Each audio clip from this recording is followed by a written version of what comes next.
हरे, हरे राम राम राम हरे. तर सर्वांचं स्वागत आहे. पुन्हा एकदा नाश्ता केल्यानंतर थोडं अवघड असतं कथा ऐकणं.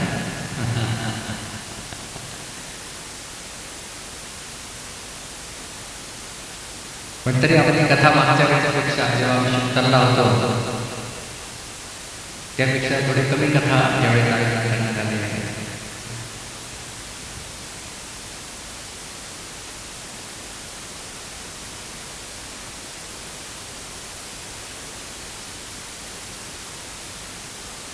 ओम नमो भगवते वासुदेवाय. ओम नमो भगवते वासुदेवाय. ओम नमो भगवते वासुदेवाय. नारायणं नमस्कृत्य नरं चैव नरोत्तमं देवीं सरस्वतीं व्यासं ततो जयमुदीरयेत्.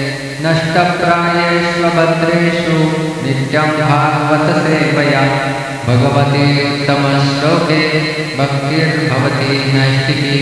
कृष्णाय वासुदेवाय देवकी नन्दनाय च नन्दगोपकुमाराय गोविन्दाय नमो नमः.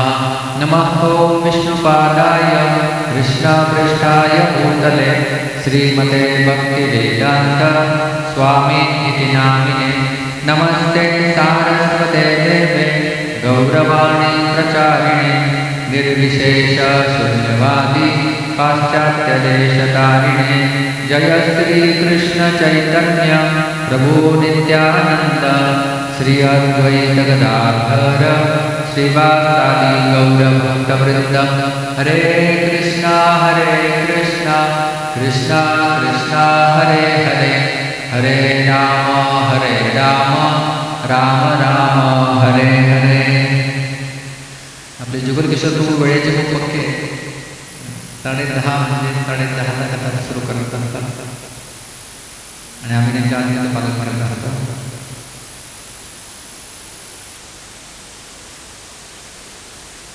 तर आपण पहिल्या स्कंदांना मागच्या वेळेस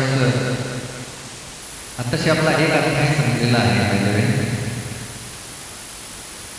तर पहिल्या अध्यायामध्ये आपण बघितलं नैमिषारण्यमध्ये ऋषीमुनी शौनकादी ऋषी यांनी 6 प्रश्न सूत गोस्वामींसमोर प्रस्तुत केलेले आहेत. 6 प्रश्न लक्षात आहे तुम्हाला? सगळ्यात पहिला प्रश्न श्रेयस, सर्वांसाठी परमकल्याणकारक काय आहे? दुसरा प्रश्न आहे सर्व शास्त्रांचा सार काय आहे? तिसरा प्रश्न आहे भगवान कृष्ण अवतार का घेतात? चौथा प्रश्न आहे पुरुषावतारांबद्दल सांगा. 5वा प्रश्न लीला अवतारांबद्दल सांगा. आणि 6वा प्रश्न भगवान श्रीकृष्ण अंतर्धान झाल्यानंतर धर्म कम शरणं गतः, धर्माने कसला शरण घेतला, कसला आश्रय घेतला. तर ह्या 6 प्रश्नांची उत्तरं देण्यासाठी प्रारंभ करतात सूत गोस्वामी दुसऱ्या अध्यायामध्ये. तर जसं आपण प्रवचनाची सुरुवात करताना आपण गुरुवर्गाला प्रणाम करत असतो, त्याप्रकारे सूत गोस्वामी जे की इतके विद्वान पंडित आहे ते थोडी डायरेक्ट उत्तराला सुरुवात करते. त्यांनी सर्वप्रथम आपल्या गुरूंना वंदन केलं. आणि सूत गोस्वामींचे गुरु कोण आहेत? सूत गोस्वामींचे गुरु आहेत शुकदेव गोस्वामी. मी तुम्हाला पुन्हा एकदा सांगतो. शुकदेव गोस्वामींनी भागवतम सांगितलं राजा परीक्षिताला, आणि जेव्हा राजा परीक्षिताने भागवतम ऐकलं त्यावेळेस सूत गोस्वामी तिथे ऑडियन्समध्ये बसलेले होते. आणि मग सूत गोस्वामींनी पुढे जाऊन नैमिषारण्यामध्ये तेच भागवत शौनकादी ऋषींना सांगितलं. भागवतची परंपरा अशी आहे, भगवान श्रीकृष्णांनी ब्रह्माला ज्ञान दिलं, ब्रह्माजींनी नारद मुनींना, नारदांनी व्यासांना, व्यासांनी शुकदेवजींना, शुकदेवजींनी सूत गोस्वामींना, आणि सूत गोस्वामींनी शौनकादी ऋषींना. अशी ही परंपरा आहे. ही परंपरा आपल्याला माहीत पाहिजे. ह्या परंपरेमध्ये ज्ञान प्राप्त झालेलं आहे. तर सूत गोस्वामी उत्तर देण्याच्या पूर्वी त्यांचे जे गुरु आहेत सुखदेव गोस्वामी त्यांना ते प्रणाम करतात. तर 2 श्लोक आहेत ज्याच्यामध्ये सुखदेव गोस्वामी यांना प्रणाम केलेला आहे. तर त्या निमित्ताने आपण देखील त्यांना प्रणाम अर्पण करूया. सुखदेव गोस्वामी जे की इतके प्रगाढ पंडित आणि प्रेमी भक्त आहेत भगवंतांचे. त्यांनी जेव्हा कथा केली शुकतामध्ये राजा परीक्षित समोर, तेव्हा त्यांचे देखील गुरु व्यासदेव, नारदमुनी हे सगळे कथेमध्ये बसलेले होते. म्हणजे गुरु शिष्याची कथा बसून ऐकतायत तसं जर पाहिलं तर. म्हणजे शिष्य काय दर्जाचा असेल, कुठल्या कोटीचा आणि कुठल्या श्रेणीचा तो शिष्य असेल, की गुरु त्यांचं प्रवचन ऐकायला बसले आहे म्हणजे कल्पना करू शकतो आपण. तर सुखदेवजींना प्रणाम करतायत सूत गोस्वामी. यम प्रव्रजन्तमनुपेतमपेत कृत्यं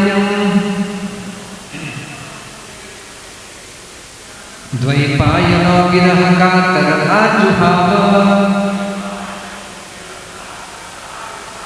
पुत्रेति तन्मयतया करवोऽभिनेदु तं सर्वभूतहृदयं मुनिमानतोऽस्मि.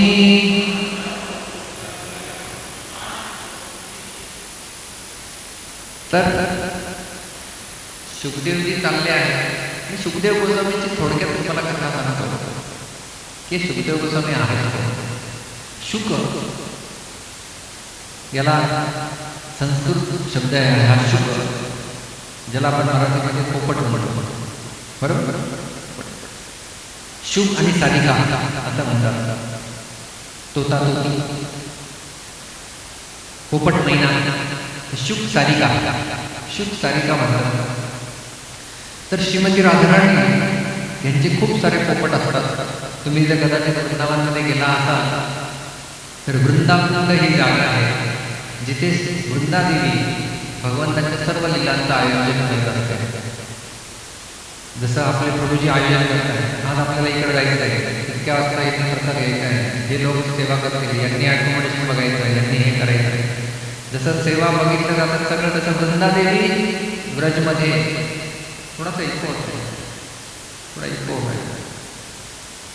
वृंदादेवी ब्रजमध्ये त्या सर्व प्रकारच्या सेवा मॅनेज करते. आज शृंगार कोण करेल, आज श्रीमती राधाराणी कृष्णाला कुठे भेटेल, हे सगळं वृंदादेवी आहे. त्यांचे सगळा संदेश वाहक कोण असतात तर सगळे शुक आणि सारिका. तर जेव्हा भगवान कृष्ण आणि श्रीमती राधाराणी दोघांचं अंतर्धान होत होतं, तर श्रीमती राधाराणीचे एक फेवरेट पोपट त्यांना सांगण्यात आल्यानंतर मी इथेच राहायचं आहे, आम्ही चाललो, आम्ही जातो आमच्या गावात, आमचा शुक शुक. अरे शुक म्हणतो नाही असं कसं तुम्ही जाईल तुमच्याबरोबरच येणार आध्यात्मिक संसारात, मी इथे राहून काय करायचं. नाही इथे राहायचं, इथे भागवत करता जाईल होत असेल तिथे जाऊन बसायचं आणि तिथे आमचा विरह तुम्हाला अनुभव होणार नाही. जा आणि भागवत कथेमध्ये जातात. मग राधाकृष्ण चालले जातात आणि शुक मला परेशान तिथे भागवत कथा शोधताय त्यांना कळतं की शिवजी पार्वतीला कथा सांगताय. मग ते बसतात तिथं झाडावर बसून आणि शिवजी पार्वतीला सांगताय. तर पार्वती कथा ऐकता असं करताय आणि पार्वतीला लागते डुबकी. प्रसाद घेतला असेल थोडा प्रसादाचा थोडी डुबकी लागू शकते, थोडी डुबकी लागते आणि बंद होणार. माझा शुक म्हणतो अरे आता कथा बंद होऊन जाईल, माझं काय करायचं. शिवजीची कथा, शिवजी कथा म्हणून कथा करताय आणि आता पार्वती झोपलेली आहे पुढे आणि शुक झाडावर बसून चालू आहे का. आणि सर्व कथा संपल्यानंतर मग शिवजी डोळे उघडतात आणि बघतात पार्वती तुला समजलं का मी काय बोलतो, काय सांगितलं समजलं आहे. पार्वती क्षमा करा, मुलगी लागली, थोडा खोटा घेतला, पोहे जास्त वाढून झाले आता काय करायचं. मग तिकडे बघायला कुणाला दिसतं? हिरव्या झाडावर हिरवा पोपट अनंतकाली व्यक्तीमुळे ते भागवत कथा ऐकतोय, शिवानी पळायला लागले मागे, मारो मारो काटो. शिवी पळायला लागले, ते पळत पळत पळत स्वतः उडत उडत शिवराजांनी पोपट येतो, उडत उडत उडत उडत उडत पोपट डायरेक्ट तिथे व्यासदेव बसलेले होते. व्यासदेवांची पत्नीचं नाव आहे बितिका.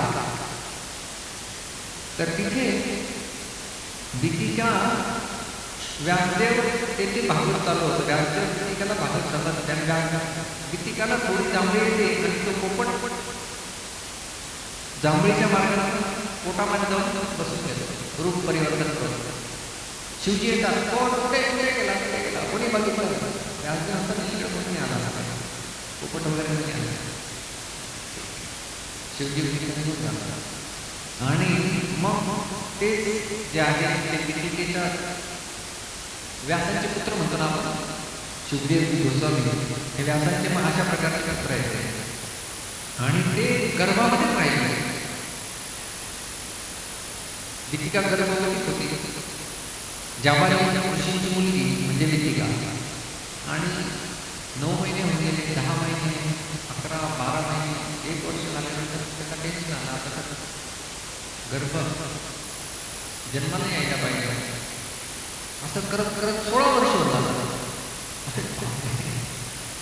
16 वर्ष झाल्यानंतर मग ते गर्भातून बाहेर येतात आणि गर्भातून बाहेर येतात आणि डायरेक्ट थोडे मोठे झाले, इमिडिएट सध्या इमिडिएटली मोठे झाले आणि तसेच निर्वासित निघून जायला निघून गेले. व्यासदेव अरे अरे तू माझा म्हणतोय, थांब थांब थांब. ते व्यासदेव मागे पळताय आणि सुखदेव गोस्वामी पुढे चालले. यम प्रव्रजंत मनमेतममेत कृत्यम. या श्लोकाची पार्श्वभूमी मी तुम्हाला सांगितली. यम प्रव्रजंत प्रव्रजंत म्हणजे निघून जातात. सुखदेव गोस्वामी निघून चालले आणि त्यांचा संस्कार झाला आहे का कुठला? अनुप्रेत मोप्रेत कृत्यम. कुठला संस्कार झाला नाही त्यांचा. जातकर संस्कार नामकरण आहे, तुझं नाव तर घेऊन जा. नाही, चाललो बाय बाय. सुखदेव गोस्वामी निघाले आणि सुखदेव गोस्वामी जात आहेत, मागे व्यासदेव ओरडत आहेत, पुत्र थांब पुत्र थांब. द्वैपायनो विरहकांतर आजुहाव. द्वैपायन म्हणजे व्यासदेव. व्यासदेव त्यांच्या मागे विरहकांतर विरह ने ओरडत आहेत. आजुहाव ओरडत ओरडत आवाज देत, बेटा थांब बेटा थांब. पुत्रे तन्मयतया सर्वो विनेतु. पुत्र इति, हे पुत्र हे पुत्र असं ओरडत व्यासदेव मागे चालले. पुत्र इति कसं ओरडत आहे? तन्मयतया, तन्मयतेने ओरडत आहे, हे पुत्र थांब थांब थांब म्हणत पुढे चाललाय. आणि तो जो हे पुत्र हा जो आवाज देत होते आणि झाडं मला असं होत होतं की सुखदेव गोस्वामी त्या झाडांमध्ये प्रवेश केले आहेत आणि ते झाडं आता प्रतिबिंबित ध्वनी, ज्याला आपण काय म्हणतो प्रतिध्वनी, प्रतिध्वनीच्या रूपाने तरवा म्हणजे वृक्ष, ते तरू ते वृक्ष आता प्रतिध्वनीच्या रूपामध्ये हे पुत्र इकडनं बोलायचे आणि तिकडनं झाडं पण हे पुत्र प्रतिध्वनी आवाजाचा होत होता. अशा प्रकारे त्या झाडांच्या हृदयांमध्ये जणू सुखदेव गोस्वामी प्रवेश केले आहे. तम सर्वभूत हृदय, अशा प्रकारे सर्वांच्या हृदयामध्ये प्रवेश केलेले सुखदेव गोस्वामी मुनिमान जोस्मी, त्यांना मी त्या मुनींना प्रणाम करतो. असं सुख गोस्वामी सुखदेवजींना प्रणाम करत आहे. हे सुखदेव गोस्वामी आणि सुखदेव गोस्वामी इतके विरक्त की इथे कदाचित तुम्ही फोटोमध्ये बघत असाल तर मला वाटलं तर श्लोकाचा ह्या फोटोचा काय संबंध आहे. तर तिथेच जेव्हा सुखदेव गोस्वामी पळत होते, मागण्या व्यासदेव पळत होते आणि सुखदेव गोस्वामी विरक्त त्याचे कपडे पण घातलेले नाही, 16 वर्षाचा युवक आणि पळत आहेत आणि काही महिला तिथे जलाशयामध्ये स्नान करत होते. तर जेव्हा स्नान करत होते तेव्हा सुखदेवजी पळाले, तेव्हा त्यांना काहीच वाटलं नाही, त्यांनी आपला स्नान करणं कंटिन्यू ठेवलं. परंतु जेव्हा व्यासदेव गेले तेव्हा त्यांनी स्वतःचे कपडे इकडे घातले. अरे मोठे चालले आपण असं कसं त्यांच्यासमोर करू शकतो आणि त्यांनी स्वतःला सावरायला लागेल, स्वतःला सांभाळायला लागेल. आणि त्यानंतर कोणी जर एक दुसरे बघत होते त्यांनी विचारलं तुम्ही असं का केलं. तो सुखदेव गोस्वामी जात होते, एक युवक होते आणि निर्वस्त्र होते. मग त्या महिलांनी सांगितलं की ते एवढे निर्विकार होते की त्यांच्यासाठी पुरुष आणि स्त्री हा भेदभावच होता. कारण की ते व्यक्तीला आत्मा म्हणून बघत होते, पुरुष स्त्री हा भेदभावच होता. परंतु व्यासदेवांमध्ये तो भेदभाव होता आणि त्यामुळे त्या भेदभाव दृष्टीमुळे आम्ही स्वतःला सावरून घेत आलो असं ते म्हणतात. म्हणजे व्यासदेवांपेक्षाही एक पाऊल पुढे असलेले सुखदेव गोस्वामी एक प्रकारे. त्यामुळे सुत गोस्वामी त्यांना प्रणाम करतायत की जे सर्व झाडांच्या हृदयांमध्ये प्रवेश करून प्रतिध्वनी जरूर करत होते. आणि हे सुखदेव गोस्वामी मग तुम्हाला प्रश्न पडला असेल व्यास ते निघून गेले, मग व्यासदेवांनी त्यांना भागवत कधी सांगितलं. व्यासदेवांकडनं सुखदेवजींनी ऐकलं ना, सुखदेवजी तर निघून चालले होते, त्याची वेगळी कथा आहे. तर व्यासांनी पाहिलं की हा पुत्र इति तन्मयतया ओरडत होते, पण ते ऐकत नव्हते. त्यांनी काय केलं, आपल्या 2 शिष्यांना बोलवलं, हे झालं. त्यांना 2 भागवतचे श्लोक दिले आणि त्यांना सांगितलं हे भागवतचे श्लोक तुम्ही गा आणि बघू कुठे पडतो माझा मुलगा. तर 2 श्लोक त्यांनी सांगितलं. एक श्लोक गुणगान करतं भगवंतांच्या कृपाशक्तीचा आणि दुसरा श्लोक गुणगान करतं भगवंतांच्या सौंदर्याचा. आणि ते श्लोक सगळ्यात पहिला श्लोक त्यांचा एक शिष्य व्यासाचा शिष्य मना पटलमध्ये तुमचं चित्र समोर आणा. सुखदेव पळताय, मागे व्यास पळताय, सुखदेव हातात येत नाही. व्यासाने 2 शिष्यांना पुढे पाठवत आहे आणि पुढचा एक शिष्य भागवतचा एक श्लोक गुणगान करतोय. अहो बकीयं तनकादत्तं जिघांसया पायेरप्यसाधि लेभे गतिं धात्र्युचितां ततोऽन्यं कम्वा दयालु शरणं व्रजेम. अहो बकीयं, एक बकी पकासूरची बहीण, तिचं नाव बकी, पूतना. तनकादत्तं, आपल्या स्तनांवरती कालकूट नावाचं विष घेऊन आली होती. जिघांसया, आपल्या उद्देशाने कृष्णाचा घात करण्यासाठी. पायेरप्यसाधि, ही असाध्वी, ही आसुरी पूतना कृष्णाला मारण्यासाठी कोकणमध्ये गेली होती. लेभे गतिं धात्री उचितां ततोऽन्यं, परंतु कृष्णाने काय केलं, तिचं स्तनपान केलं, तिचं प्राण घेतला आणि तिला धात्री गती उचितां ततोऽन्यं, तिला आपल्या मातेचा दर्जा देऊन टाकला. अरे ज्याला मारण्यासाठी ती आली तिला देखील त्यांनी आपली आई म्हणून दर्जा देऊन टाकला आणि भगवंताच्या धामामध्ये स्थान दिलं. कम्वा दयालु शरणं व्रजेम, यापेक्षा दयाळू कोण या संसारामध्ये असू शकतो की जो तुम्हाला मारायला येतोय त्याचा देखील उद्धार करून टाकतो, त्याला देखील आपलं धाम देऊन टाकतो. आपल्याला कोणी मारायला येईल, आपण त्याला आपल्या घरामध्ये स्थान देऊ आणि जीवाने मारण्याचं काम केलं जाते. तरी ते कृष्णाने आपलं भगवत धाम तिला दिलं. यापेक्षा कोण दयाळू असू शकतो ज्याचे मी शरण दिलं. कम्वा दयालु शरणं व्रजेम. आणि मग सुखदेवजी ऐकलं, कोणाबद्दल चर्चा चालू आहे, कोण एवढं दयाळू. त्यानंतर लगेच दुसरा शिष्य दुसरा श्लोक बोलायला लागला. बर्हा पीडं नटवरवपुः कर्णयोः कर्णिकारं बिभ्रद्वासः कनककपिशं वैजयन्तीं च मालां रन्ध्रान् वेणोरधरसुतया पूरयन् गोवृन्दैः वृन्दारण्यं स्वपदरमणं प्राविशन्तीर्तिः. बर्हापीडं, जन्नी मोरपंखाचा पिसारा आपल्या त्याचा मुकुट रूपाने घातलेला आहे.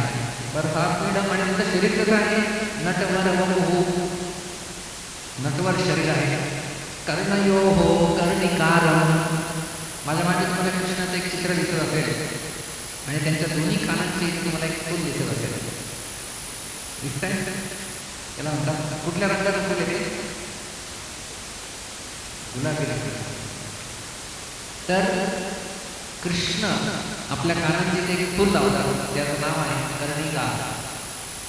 कर्णयोः कर्णिकारं आणि बिभ्रद्वासः आणि त्याचं चमकणारं पितांबर.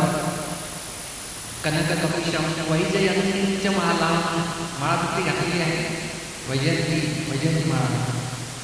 रंध्रहान वेणुरधरसुतया पूरयन् गोपवृत्तैः.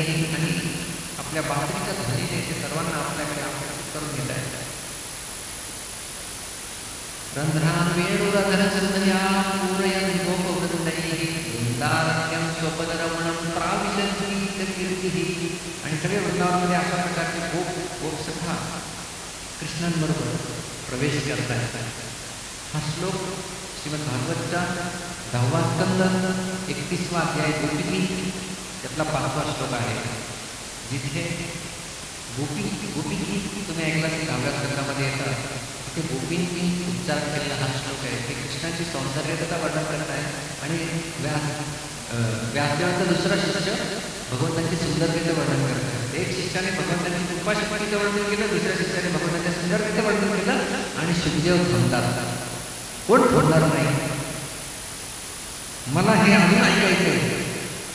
मग ते शिष्य म्हणतात, अरे आम्ही तर व्यासांकडनं शिकलोय, मला पण शिकायचं. व्यास म्हणतात, अरे मी तर त्यासाठी आवाज देतो.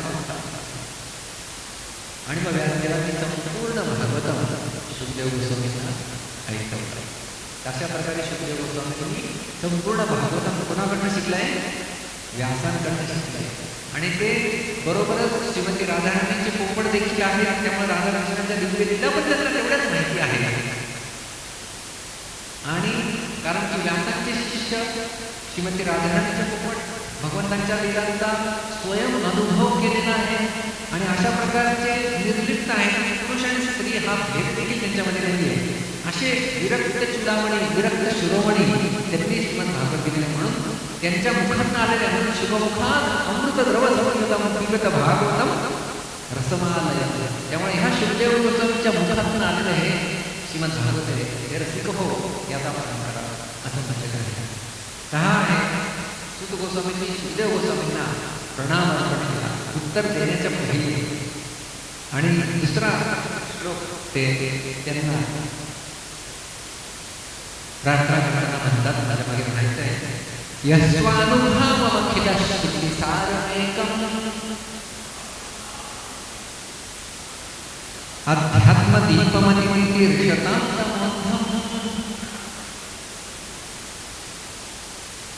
संसारिणां करुणया पुराणगुह्यम् तं व्यासोपयामि गुरुमुनीनां. क्या साईंचा तिकडे दिसते मला यह स्व अनुभव अखिल श्रुती सारमेकम. संपूर्ण श्रुतीच्या शास्त्रांचा सार त्यांनी एकत्र केलेला आहे. आणि नुसता एकत्र केलेलं नाहीये, स्व अनुभव त्यांना अनुभव देखील झालेला आहे.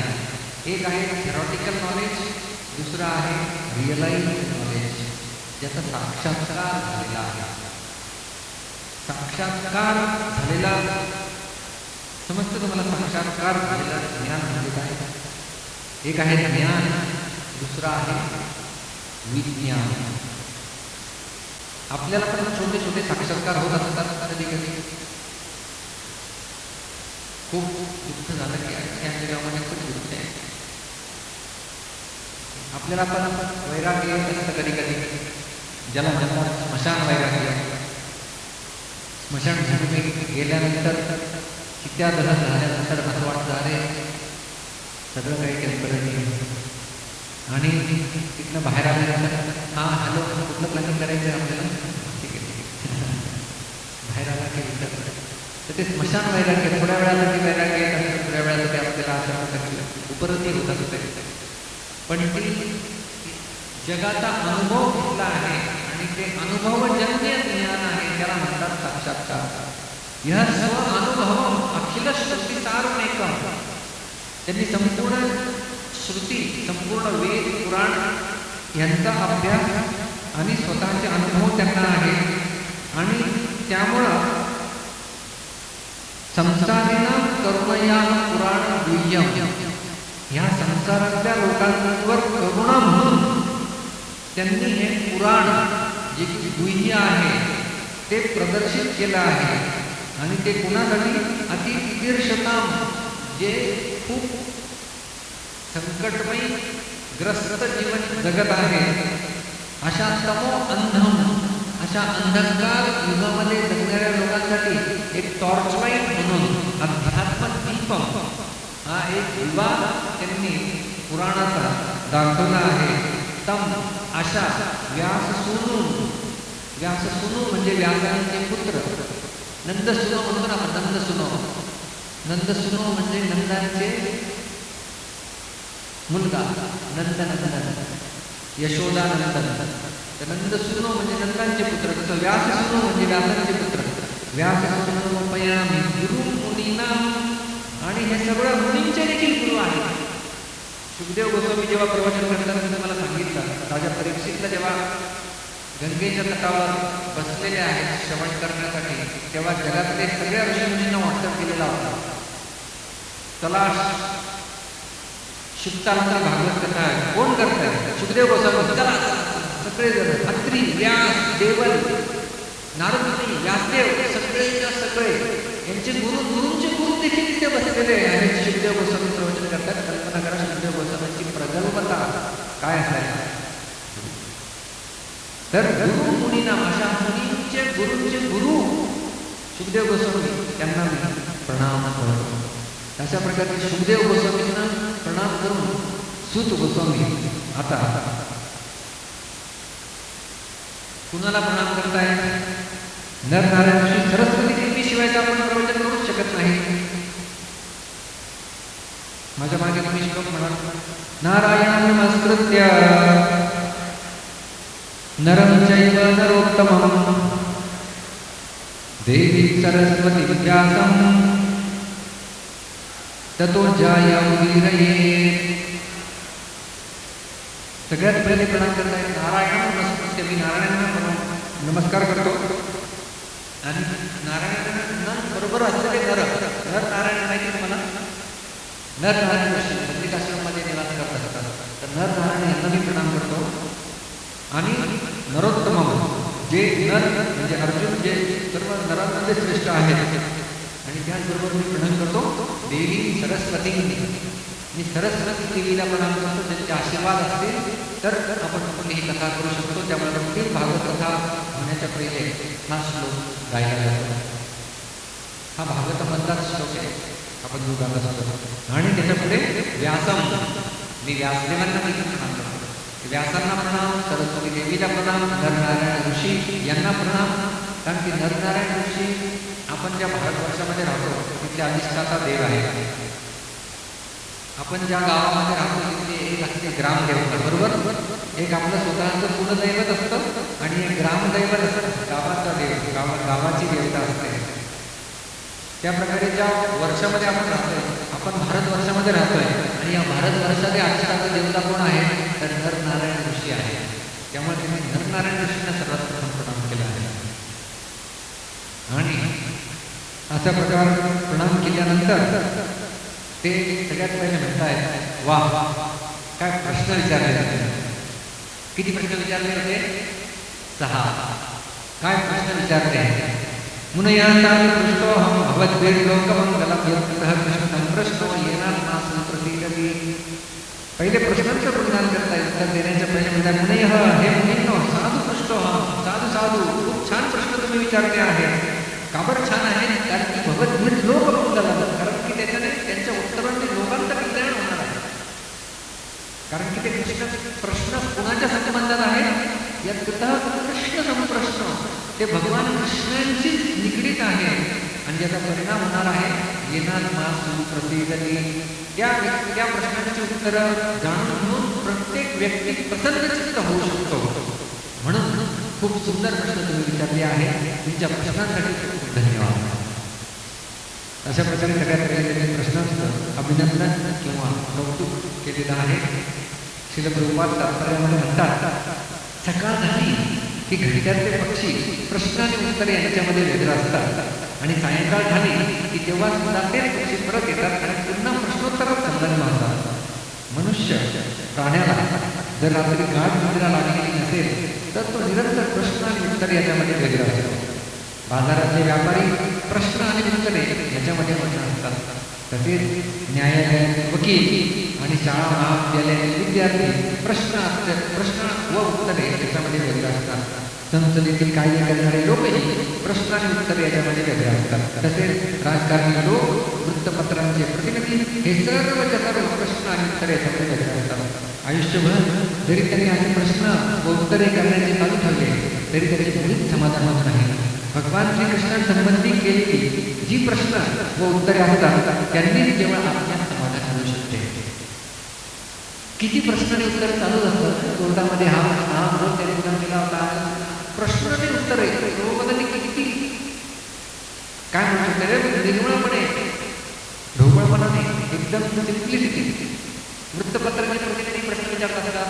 कोणी सरकारी काय होईल, काय नाही, कलकत्त्याला काय झाले, पुढे काय होणार, प्रश्न उत्तर. परंतु या प्रश्नांची किती उत्तरे प्रोपाल येतात आयुष्यभर चालू ठेवलं तरी समाधान होणार नाही. परंतु जेव्हा ती प्रश्न कृष्णांच्या संबंधित असतील तेव्हा जीवाचं कल्याण होणार आहे.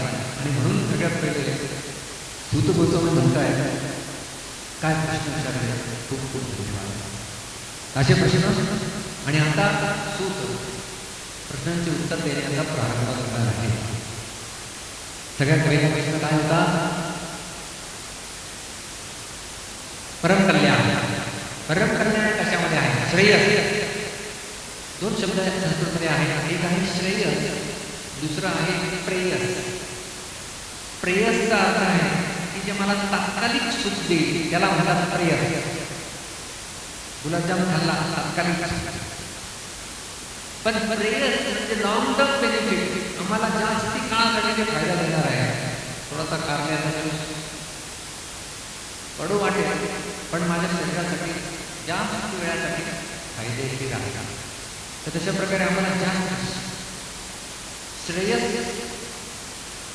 अर्जुनाने देखील कृष्णांना गीतेमध्ये हाच प्रश्न विचारला होता. कार्पण्य दोषो महता स्वभाव पृच्छामि त्वां धर्म सम्मूढचेता यच्छ्रेयः स्यादिष्टितं ब्रूहि तन्मे शिष्यस्तेऽहं चाधिमां त्वां प्रपन्नम्. दुसरा अर्थाचा प्रश्न की मला श्रेयस्कर काय आहे ते मला सांगा.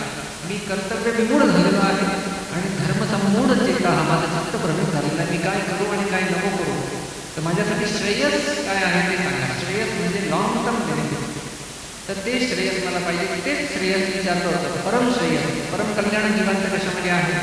आणि दुसरा प्रश्न होता सर्व शास्त्रांचा सार काय आहे. सूत गोस्वामी म्हणतात दोन्ही प्रश्नांचं उत्तर एकच आहे. सर्व शास्त्रांचा सार, त्याच्याद्वारे मनुष्याचं कल्याण होणार आहे. आणि त्याचं उत्तर आहे भक्ती.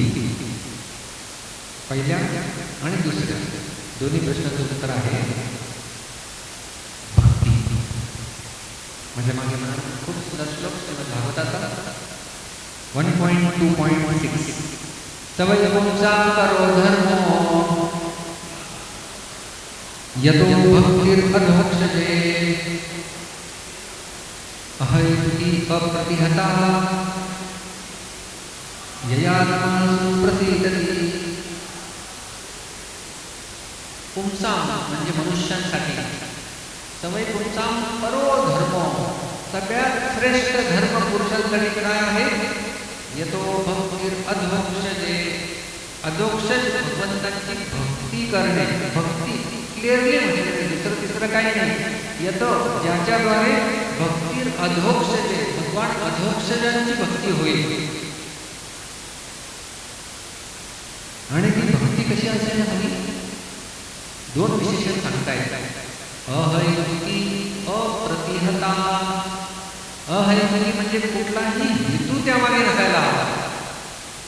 आणि दुसरा आहे अप्रतिहता म्हणजे अखंडिता. भजिजो आदिगुरुः अखंडित. माऊलीने म्हटलंय की अखंडिता म्हणजे अप्रतिहता. आणि याचा परिणाम काय होणार आहे. ययात्मासु प्रसीदति, ज्याद्वारे आत्मा प्रसन्न होऊ शकतो. हे सर्व शास्त्रांचं सार आहे आणि हे मनुष्य जीवनाचं सगळ्यात श्रेयस करणारं कल्याणकारी कृत्य. हे म्हणजे किती सरळ प्रश्न आणि सरळ उत्तर दिलेलं आहे. तरी देखील जीवात्मा त्याच्यापेक्षा दूर आहे. परोधर्म सगळ्यात श्रेष्ठ धर्म हा आहे. काय आहे श्रेष्ठ धर्म? भक्ती अधोक्षजे. भगवान अधोक्षजांची भक्ती. अधोक्षज म्हणजे समजतं तुम्हाला? अधोक्षज अक्ष म्हणजे डोळे. अधः अक्ष म्हणजे ज्यांच्या डोळ्यांखाली खाली सृष्टी कार्य करते. गीतामध्ये भगवान सांगतात मया अक्षेण प्रकृती सूयते सचराचरम् हेतुनानेन कौन्तेय जगती परिवर्तते. 9वा अध्याय 10वा श्लोक. मया अध्यक्षेण प्रकृती माझ्या अध्यक्षतेखाली कार्य करते. त्या अधोक्षजांची भक्ती जर व्यक्ती करेल, फक्त 2 त्याचे लक्षण लक्षात ठेवले पाहिजे. अहैतुकी आणि अप्रतिहता अखंडिता. अहैतुकी म्हणजे त्यामध्ये कुठलाच उद्देश नसायला हवा. लोकांना वाटतं आम्ही फार मोठे भक्त, देवा हो देवा गणपती देवा तुमचे बडकर कोण, और तुम्हारे भक्तजनों ने हमसे बढ़कर कौन. आम्ही मोठे भक्त, आम्ही मोठे भक्त, आम्ही मोठे भक्त, आम्ही चतुर्थीचा उपवास करतो, आम्ही हा उपवास करतो आणि तेव्हा आम्ही आमच्यासाठी भक्त कोण मोठे. आणि काय करतात? नारळ फोडतोय. तेव्हा नारळ फोडतोय मला एक्झाम पास होते. मला जर ती लॉटरी लागली 1 किलो पेढे वाटले. 1 लाखाची लॉटरी लागल्यानंतर 100 रुपयाची पेढे वाटतात. आपण देवाकडे कितीतरी काय काय गोष्टी क्षुल्लक मागत असतो. पण भक्तीची डेफिनेशन आहे अहैतुकी. त्याच्या मागे करण्यासाठी काहीच हेतू नसायला हवा. अन्याभिलाषिता शून्यम ज्ञानकर्माद्यनावृतम आनुकूलेन कृष्णानुशीलनं भक्तिरुत्तमा. रूप गोस्वामी उत्तम भक्तीची परिभाषा देताना म्हणतात दुसरी कुठलीच अभिलाषा नाही आहे, फक्त कृष्णांना संतुष्ट करायची हीच अभिलाषा, याला म्हणतात भक्ती. जशी गोपींची आपण भक्ती बघितली तर त्याला म्हणतात अहैतुकी. कुठलाच हेतू नाही आहे. There is no cause behind performance of bhakti. भक्ती करण्यासाठी आम्हाला कुठलाच कारण नाही आहे. या कारणासाठी आम्ही भक्ती करतो, काही कारण नाही. आणि दुसरं आहे अप्रतिहता. हता म्हणजे मारणे. अप्रतिहता म्हणजे जी कशाद्वारे बाधित होऊ शकत नाही अशी भक्ती. कोणीच तिला बाधा उत्पन्न करू शकत नाही. अबाधित भक्ती. अव्यवहिता, अप्रतिहता, अखंडिता, अनन्य भक्ती, हे त्याची वेगवेगळी नावं आहेत. अप्रतिहता भक्ती. जसं किती लोकांनी गंगा नदी बघितली इथे? बघितली कमीत कमी बघितली. कसा प्रवाह आहे गंगेचा? जोरदार प्रवाह आहे. त्याच्यामुळे तुम्ही एखादा असा कागद फेका सुक वाहून जाईल. एक मोठा दगड आणून ठेवा त्याच्यामध्ये, गंगा नदी आणि खूप मोठा आणून ठेवला तर त्याच्या आजूबाजूने इकडून पण कुठून तरी निघूनच जाईल, कधीच थांबणार नाही. याला म्हणतात अप्रतिहता. आणि त्यामुळे कोणती वाहनाने जेव्हा भगवंतांना प्रार्थना करते तेव्हा अशाच प्रकारे म्हणते माझं मन कृष्णा तुमच्यामध्ये असं लागू दे ज्या प्रकारे गंगा नदी समुद्राकडे वाहत असते. त्वयि मे अनन्यविषयामते मधुमते प्रतिपुद्वहता गंगेवं दर्पती. गंगेचा प्रवाह अबाधित राहतो. गंगेच्या बाबतीत म्हटलं जातं nothing can hold Ganga back and Ganga also hold back nothing. Ganga नदी स्वतः देखील काही ठेवून घेत नाही. सगळं काही जेवढं निघतंय वाहतंय सगळं काही वाहून वाहून वाहून वाहून देते. स्वतःसाठी काहीतरी रिझर्व नाही करून ठेवत. आम्हाला दान द्यायचे, किती दान द्यायचे? 100 रुपये, 99 रुपयाला 1 रुपया. आम्ही काहीतरी रिझर्व ठेवतो आमच्यासाठी आणि मग थोडंसं दान देतो आणि म्हणतो आम्ही किती मोठं दान द्यायला. तर गंगा स्वतःसाठी काही ठेवू शकत नाही, ठेवून घेत नाही. आणि दुसऱ्याद्वारे गंगा नदी nothing can hold Ganga back. गंगेला मागे कोणीच धरू शकत नाही. कोणी गंगेचा प्रवाह थोडं मागे ओढून धरू शकतात? कोणीच मागे ओढून धरू शकत नाही. याला म्हणतात गंगेचा ओघ, गंगे ओघम उदन्वती. त्या प्रकारे आपली भक्ती असली पाहिजे, अखंडिता भक्ती. भगवंतांचं नाम जप करत राहणं हा भक्तीचा एक अंग आहे. मग तुम्ही म्हणाल भक्ती करायची म्हणजे काय करायचं? जर जीवाचं कल्याण करण्यासाठी आणि सगळ्या शास्त्राचं सार जर भक्ती आहे, तर भक्ती म्हणजे काय? तुम्हाला काय वाटतं भक्ती म्हणजे काय?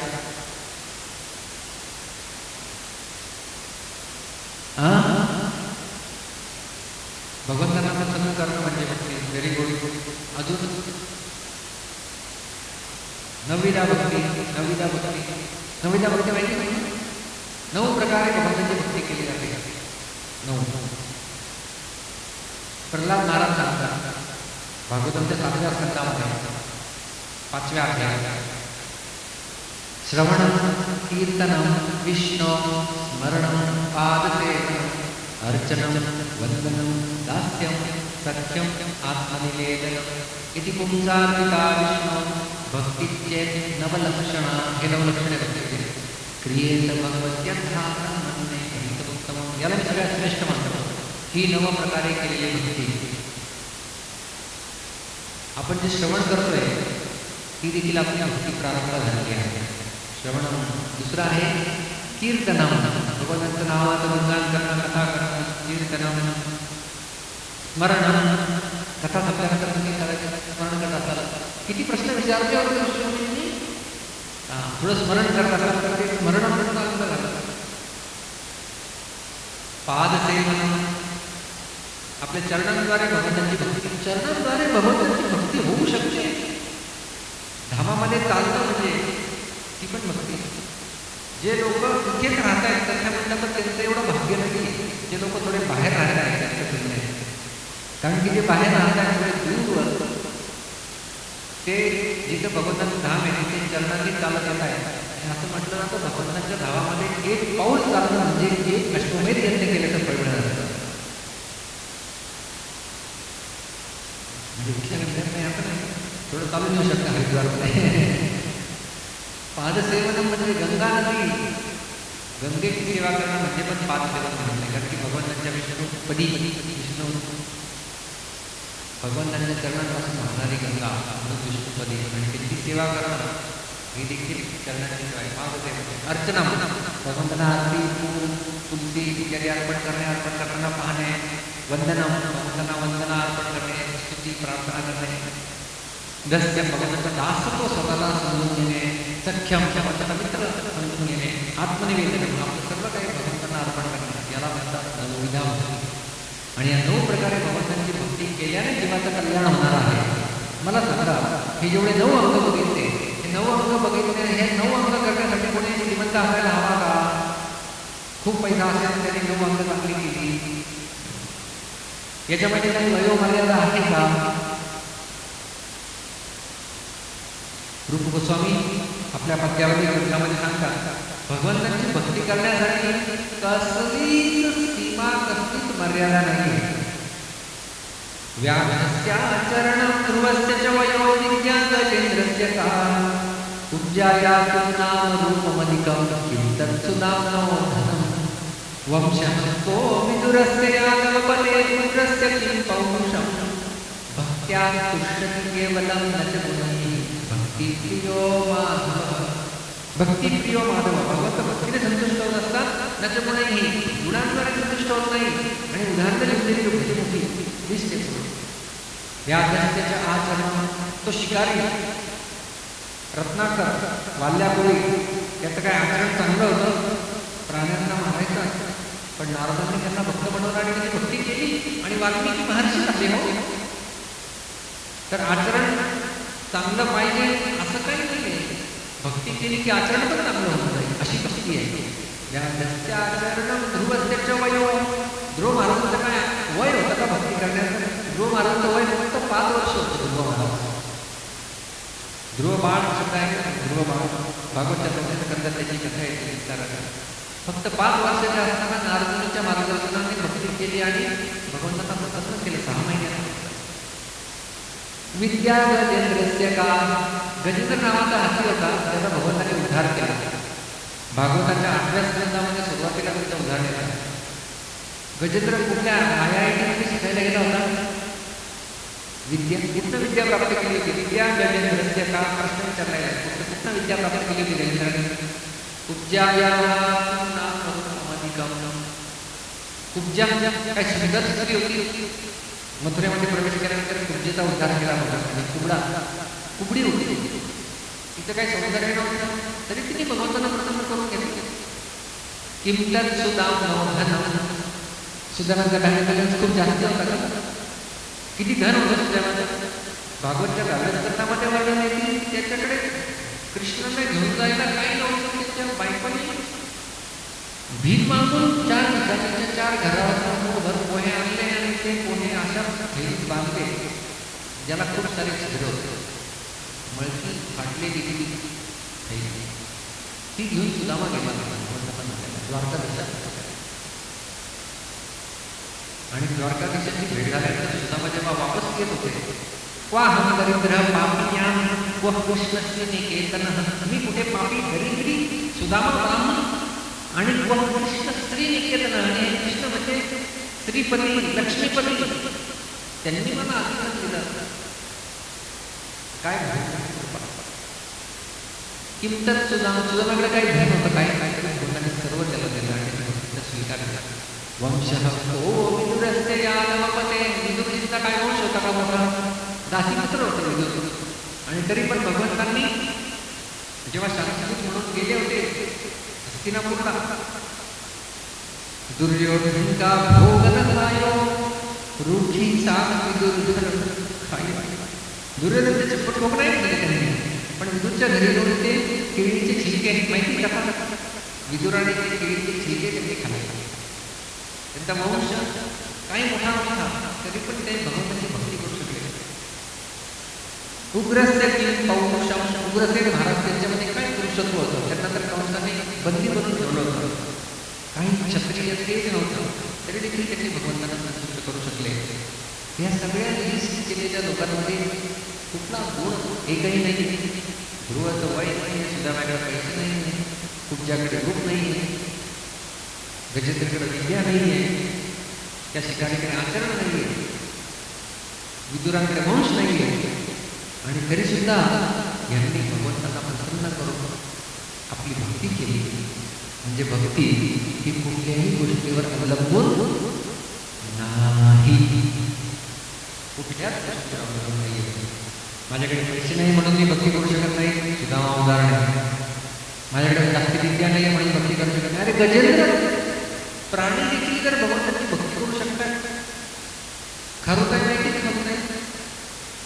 खारुताईच्या अंगावर 3 बोट आहे.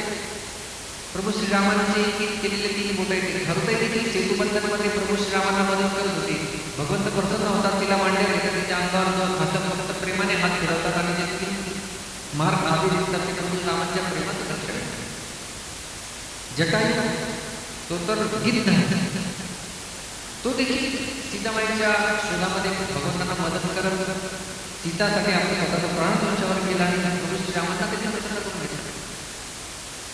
हनुमानजी कोण आहे? हनुमानजी वानर जमातीमधले. हनुमानजी स्वतः म्हणतात की आमच्याकडे काय आहे, प्रभू श्रीरामाने आमचा स्वीकार केला. न जन्मनूनं महतो न सौभग न वाग् न बुद्धिं नास्ति हेतु तैर्यसृष्टान् अपि नौवनौकसं चकार सख्ये तदलक्ष्मणाग्रज.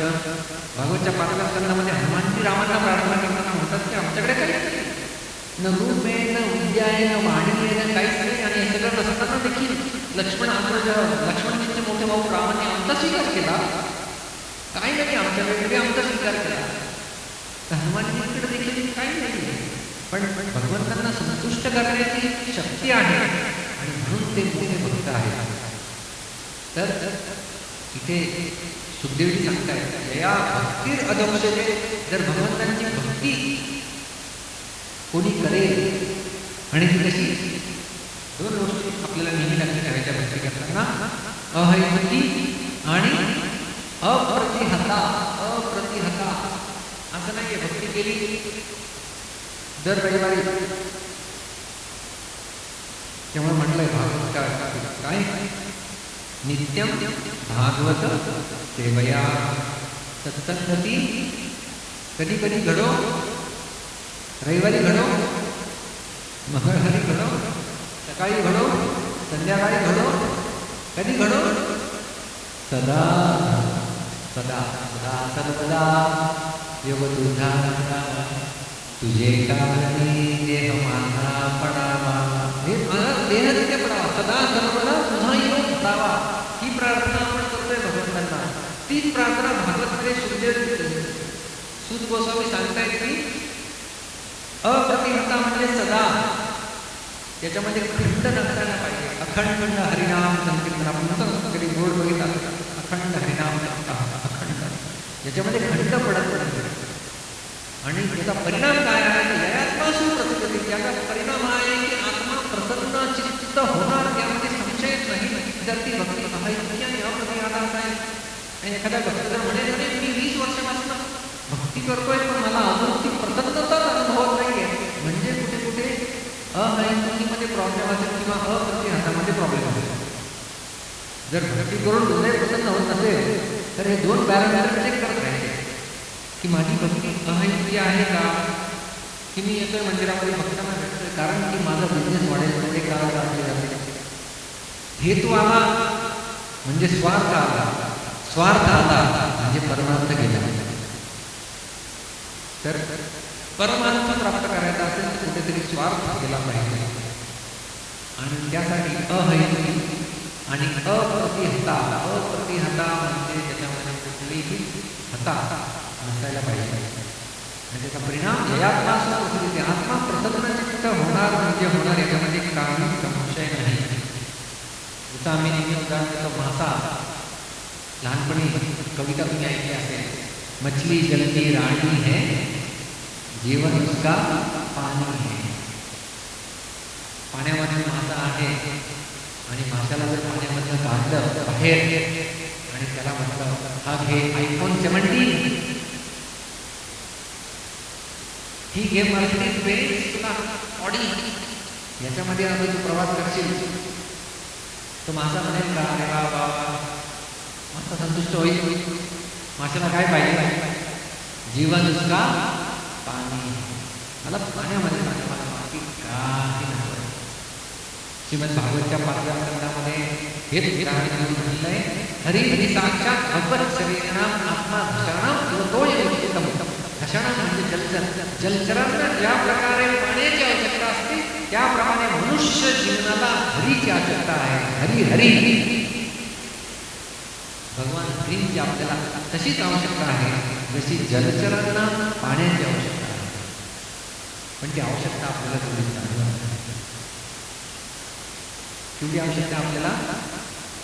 तुका ऐसा तळमळी जीवना वेगळी मासोळी.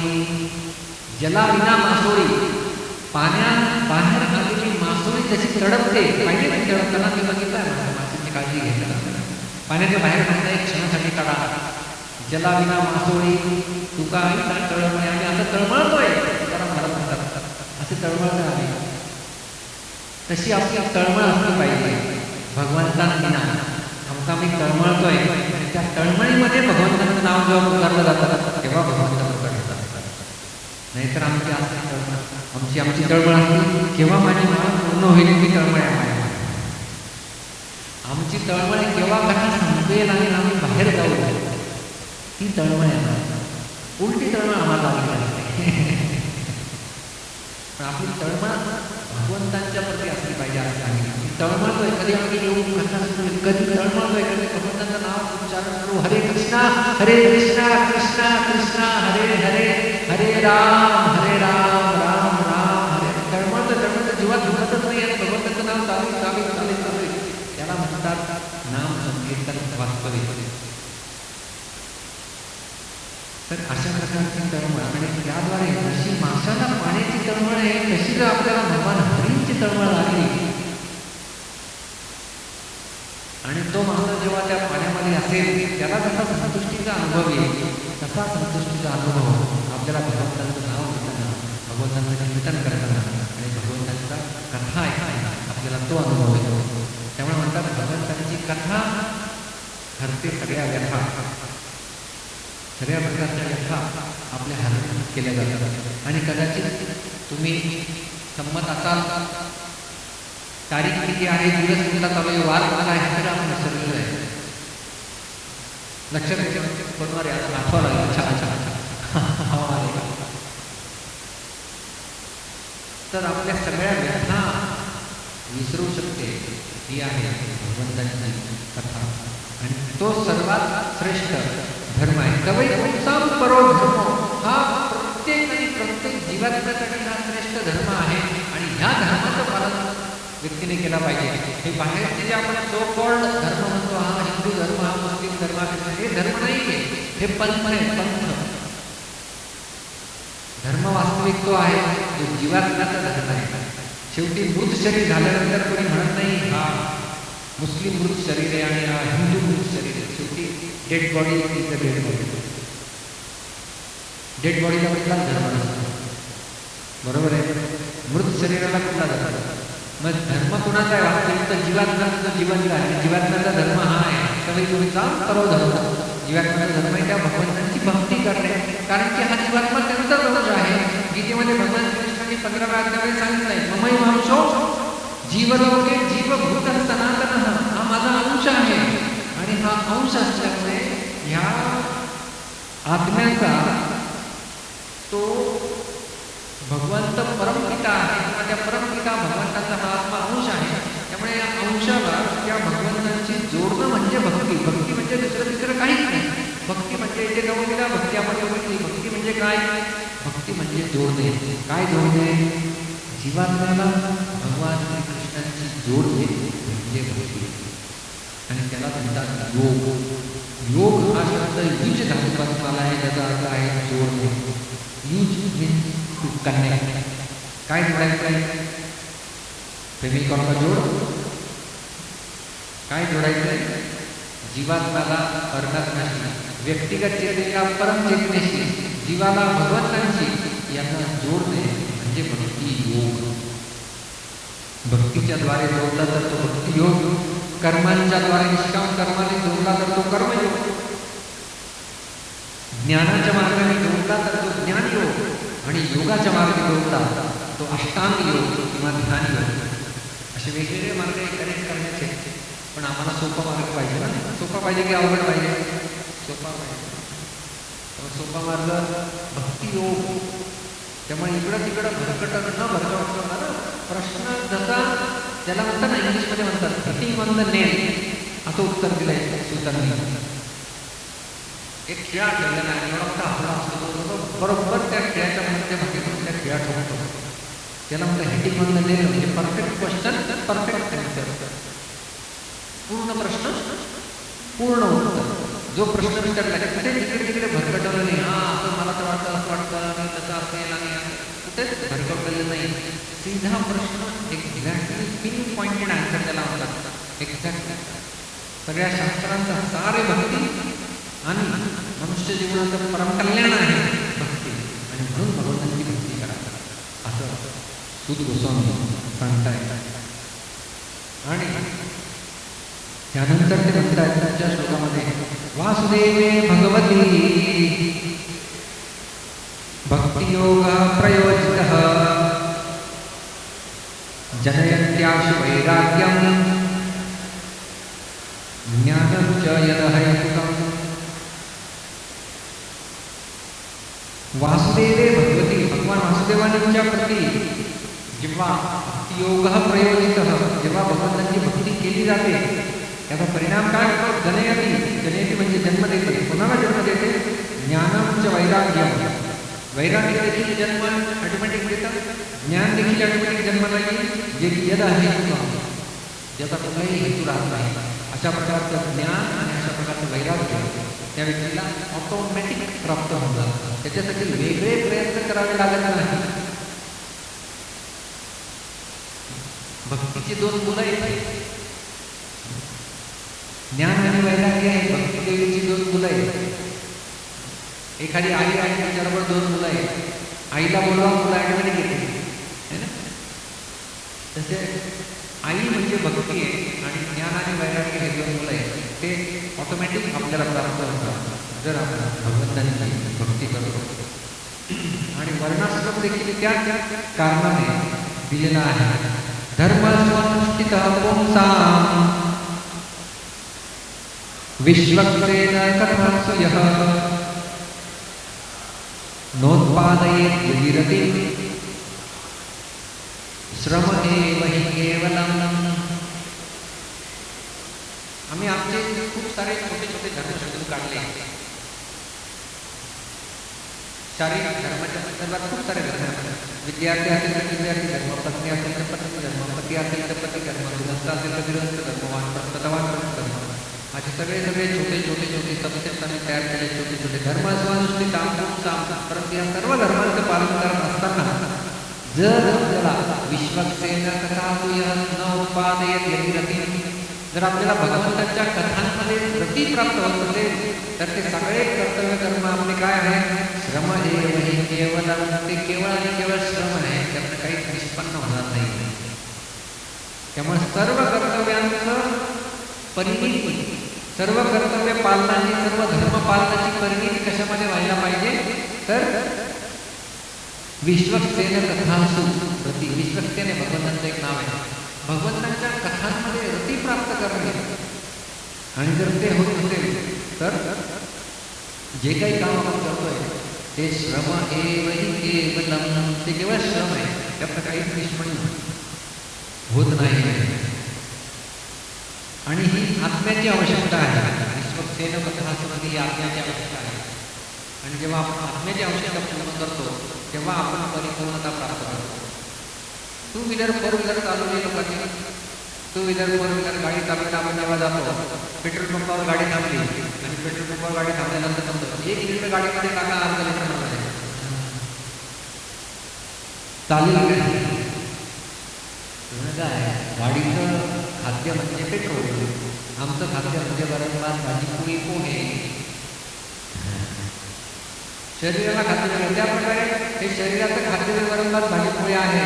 आत्मा म्हणतो माझं खाद्य अजून वेगळं आहे. आत्माचं खाद्य वेगळं आहे. आत्म्याला काहीतरी वेगळं पाहिजे. आणि त्या आत्म्याला जे आपण भोजन देतो त्याला म्हणतात भक्ती. त्याच्यासाठी ते भोजन आहे. जे आपण भगवंतांचं नाव घेतोय, कथा ऐकतोय, कीर्तन करतोय, प्रसाद ग्रहण करतोय, त्यामुळे प्रसादाला देखील साधारण नाही समजलं पाहिजे. आपल्याला आहार शुद्ध सत्वशुद्धी, सत्वशुद्धी ध्रुवा स्मृती, स्मृती लब्ध्वा सर्व ग्रंथीनां विप्रमोक्षः. असं म्हटलं की आहार आपल्या मोक्षापर्यंत घेऊन जाऊ शकतो एवढी त्या आहारामध्ये भगवत प्रसादामध्ये शक्ती आहे.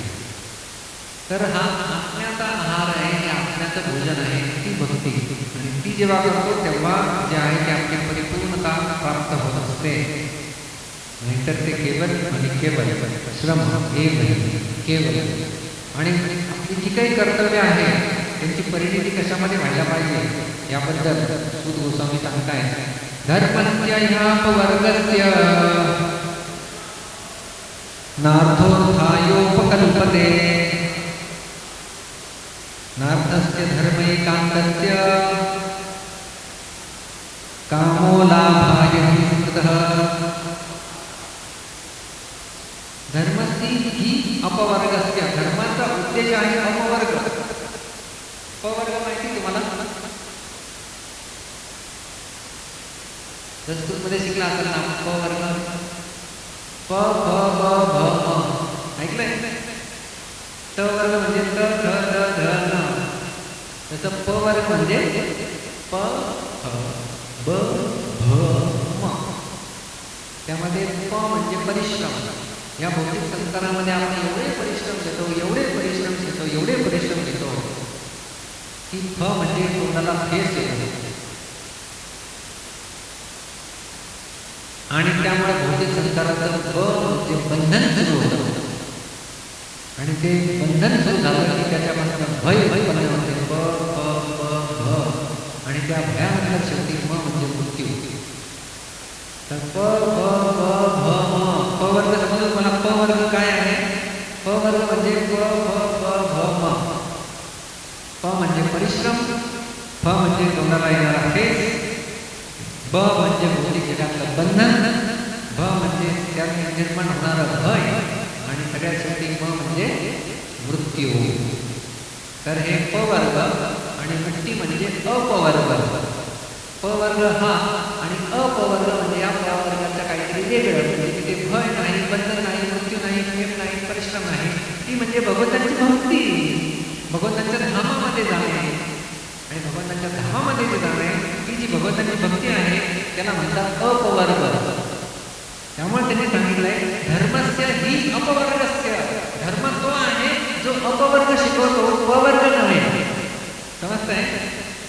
धर्मस्य ही अपवर्गस्य नार्थोर्थाय कल्पते. धर्माच्या द्वारे अर्थ नाही प्राप्त करायचा आहे, उलट अर्थस्य अर्थ, अर्थाद्वारे धर्म करायचा आहे. आम्हाला तो म्हणतो शिकवलं गेलं आहे धर्माच्या द्वारे अर्थ प्राप्त करा. देवाला हात जोडा, नारळ म्हणा आणि काहीतरी मागा, म्हणजे करतोय धर्म पण मागतोय अर्थ. पण सांगितलंय उलट आहे, नार्थो कार्यात कल्पते. अरे तुमच्या अर्थाद्वारे धर्म घडला पाहिजे.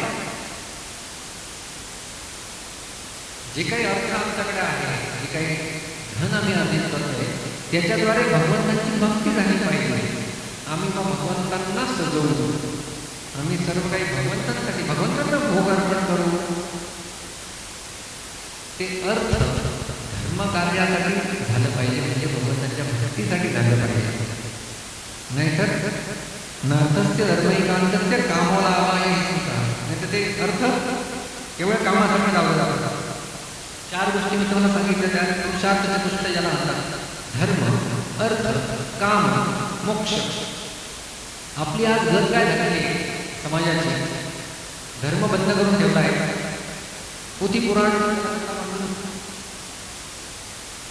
पुराणांची वांगी पुराण असं म्हणतात. त्याला ठेवून ते वाचून जीवनामध्ये अंमल करण्याचा विषय आहे, फक्त पूजा करण्यासाठी नाही ग्रंथ. तर धर्माला आम्ही बंद करून ठेवला आहे, धर्माचं पालन आम्ही करत नाही. मोक्षाला मोक्ष देऊन टाकला आहे. मोक्षाची चर्चा नको आहे आम्हाला, मोक्षाची चर्चा करून टाकला. मोक्ष विषय काही नाही. आम्हाला फक्त आणि फक्त काम आणि अर्थ एवढंच होते, बाकी आम्हाला काहीच नाही. आणि काम आणि अर्थ हे जीवनाचे उद्देश झाल्यामुळे आज कलियुगाची ही दशा झालेली आहे. मग वैदिक सभ्यता यांना नकारत नाही. कामना पण असायला हव्या, अर्थ पण असायला हवे, परंतु ते धर्म आणि मोक्ष यांच्याद्वारे संरक्षित असायला पाहिजे. तर ते जीवाचं कल्याण करू शकते, नाहीतर जीवाची हानी. तर धर्माची आणि मोक्षाची जोड त्यांना असायला पाहिजे. आता ते सँडविच माहिती का मला? सँडविचच्या वरचं ब्रेड आणि खालचं ब्रेड काढून टाका, खात कसं भाजी त्याला काय म्हणजे सँडविच म्हणणार काय त्याला? ते सँडविच आपण असंच खाल्लं असतं. त्यामुळे जीवन परेशान झालेलं आहे, लोक परेशान आहेत. आणि त्यामुळे भागवत पुराण आहे, संसारिणाम करुणया पुराण वैयम. या संसारी लोकांना कृपा करण्यासाठी सुखदेवजींनी करुणा करून हे भागवत पुराण आपल्याला दिलेलं आहे. त्याच्यामध्ये धर्म काय आहे ते वास्तविक प्रकारे शिकवलं आहे. मला सांगा, हा श्लोक कुठल्या शाळेमध्ये शिकवला जातो किंवा कुठल्या मंदिरामध्ये शिकवला जातो? मंदिरं कुठली मोठी मोठी मात्र आहेत, पण अशी शिकवण्याची प्रथा कुठे केलेली आहे? तिला प्रभुपाद म्हणतात, आपण इस्कॉनची मंदिरं म्हणजे मंदिर नसून ते एज्युकेशनल इन्स्टिट्यूट आहे. इथे शिकवलं जातं सगळ्यात पहिले आणि नंतर बाकीच्या गोष्टी केल्या जातात. ते शिकलं पाहिजे आणि त्यानुसार आचरण केलं पाहिजे. तर हा श्लोक इतका महत्त्वाचा श्लोक आहे की धर्माचा काय धर्म आहे आणि कशासाठी त्याचा उपयोग झाला पाहिजे ते आपल्याला शिकवता येईल. धर्माचा उपयोग कशासाठी असला पाहिजे? अपवर्गासाठी असला पाहिजे. या अपवर्गातून बाहेर जाऊन आम्हाला काय उच्च ध्येय गाठायचं, जीवाचं परम कल्याण, भगवंताचं धाम गाठायचं आहे. तो उच्च उद्देश देण्यासाठी धर्म असला पाहिजे. केवळ पवर्गामध्ये सत्यपचे असण्यासाठी आणि कामनाची पूर्ती करण्यासाठी, अर्थप्राप्तीसाठी हा धर्म नव्हे. धर्म हा अपवर्गाची प्राप्ती करण्यासाठी आहे. या च्या चक्रामधून बाहेर पडण्यासाठी आम्हाला धर्म शिकण्याची आवश्यकता आहे. आणि त्या परमपुरुष भगवंतांची भक्ती ज्यांना तत्वविद लोक 3 प्रकारे जाणतात. वदन्ति तत्त्वविदं तत्त्वं यज्ञानमद्वयं ब्रह्मेति परमात्मेति भगवान इति शब्दते. वदन्ति म्हणजे बोलतात. तुम्हाला स्क्रीनचे फोटो वगैरे काही काढून घेण्याची आवश्यकता नाही. सगळ्या नोट्स PDF रूपामध्ये तुम्हाला ग्रुपवर पाठवल्या जातात.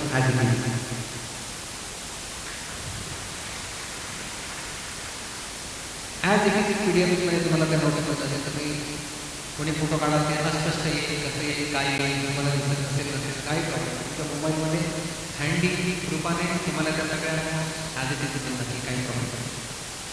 वदंती म्हणजे बोलतात. वदंती कोण बोलतात? तत्त्वविदः. तत्त्वविद तत्त्वाला जाणकार ऋषींनी बोलतात. काय म्हणतात? तत्त्वं यज्ञानमद्वयं. ते जे भगवंत शब्द आहे, शब्दचे करणं म्हणजे त्यांची परिभाषा 3 शब्दांनी केली आहे. ब्रह्म इति, परमात्मा इति, भगवान इति. ब्रह्म शब्द ऐकला सगळ्यांनी. ब्रह्म. अर्जुनाला प्रश्न पडला हो 8व्या अध्यायामध्ये, किम तत् ब्रह्म. ब्रह्म म्हणजे काय? कृष्णाने उत्तर दिलं, अक्षरं ब्रह्म परमं. अक्षर तत्वाला ब्रह्म म्हणतात. प्रश्न आहे ऐकलाय, उत्तर ऐकलाय, तरी ब्रह्म काय कळत नाही. अर्जुनाचा प्रश्न आहे, किम तत् ब्रह्म. ब्रह्म म्हणजे काय? कृष्णाने उत्तर बदलले, अक्षरं ब्रह्म परमं. अक्षर परम अक्षर तत्व म्हणजे ब्रह्म. काय म्हणतात? एक ब्रह्म. दुसरं परमात्मा आहे. परमात्मा शब्दाचं माहिती मला. परमात्मा जागृतो देही पुरुष परमात्मा. आपल्या हृदयामध्ये परमात्म्याप्रमाणे भगवंत निवास करतात, ते परमात्मा. आणि तिसरा शब्द आहे भगवान इति. भगवान इति शब्द. तर परम सत्याला 3 दृष्टिकोनातून बघितलं जातं, हे ह्या श्लोकामध्ये सांगितलं आहे. किती दृष्टिकोनातून परम सत्य बघितलं जातं? 3 दृष्टिकोनातून. पहिलं बघितलं जातं ब्रह्म, दुसरं बघितलं जातं परमात्मा, तिसरं बघितलं जातं भगवान. उदाहरण जर द्यायचं झालं तर सूर्याला आपण रोज बघतो. ब्रह्म म्हणजे सूर्यप्रकाश, परमात्मा म्हणजे सूर्यग्रह आणि भगवान म्हणजे सूर्यदेवता. ज्या प्रकारे आपण रेल्वेने आलो, संध्याकाळच्या वेळी आपण एखादी रेल्वे बघितली, दूर येते, सगळ्यात पहिले आपल्याला मोठा तेजोमय प्रकाश दिसतो.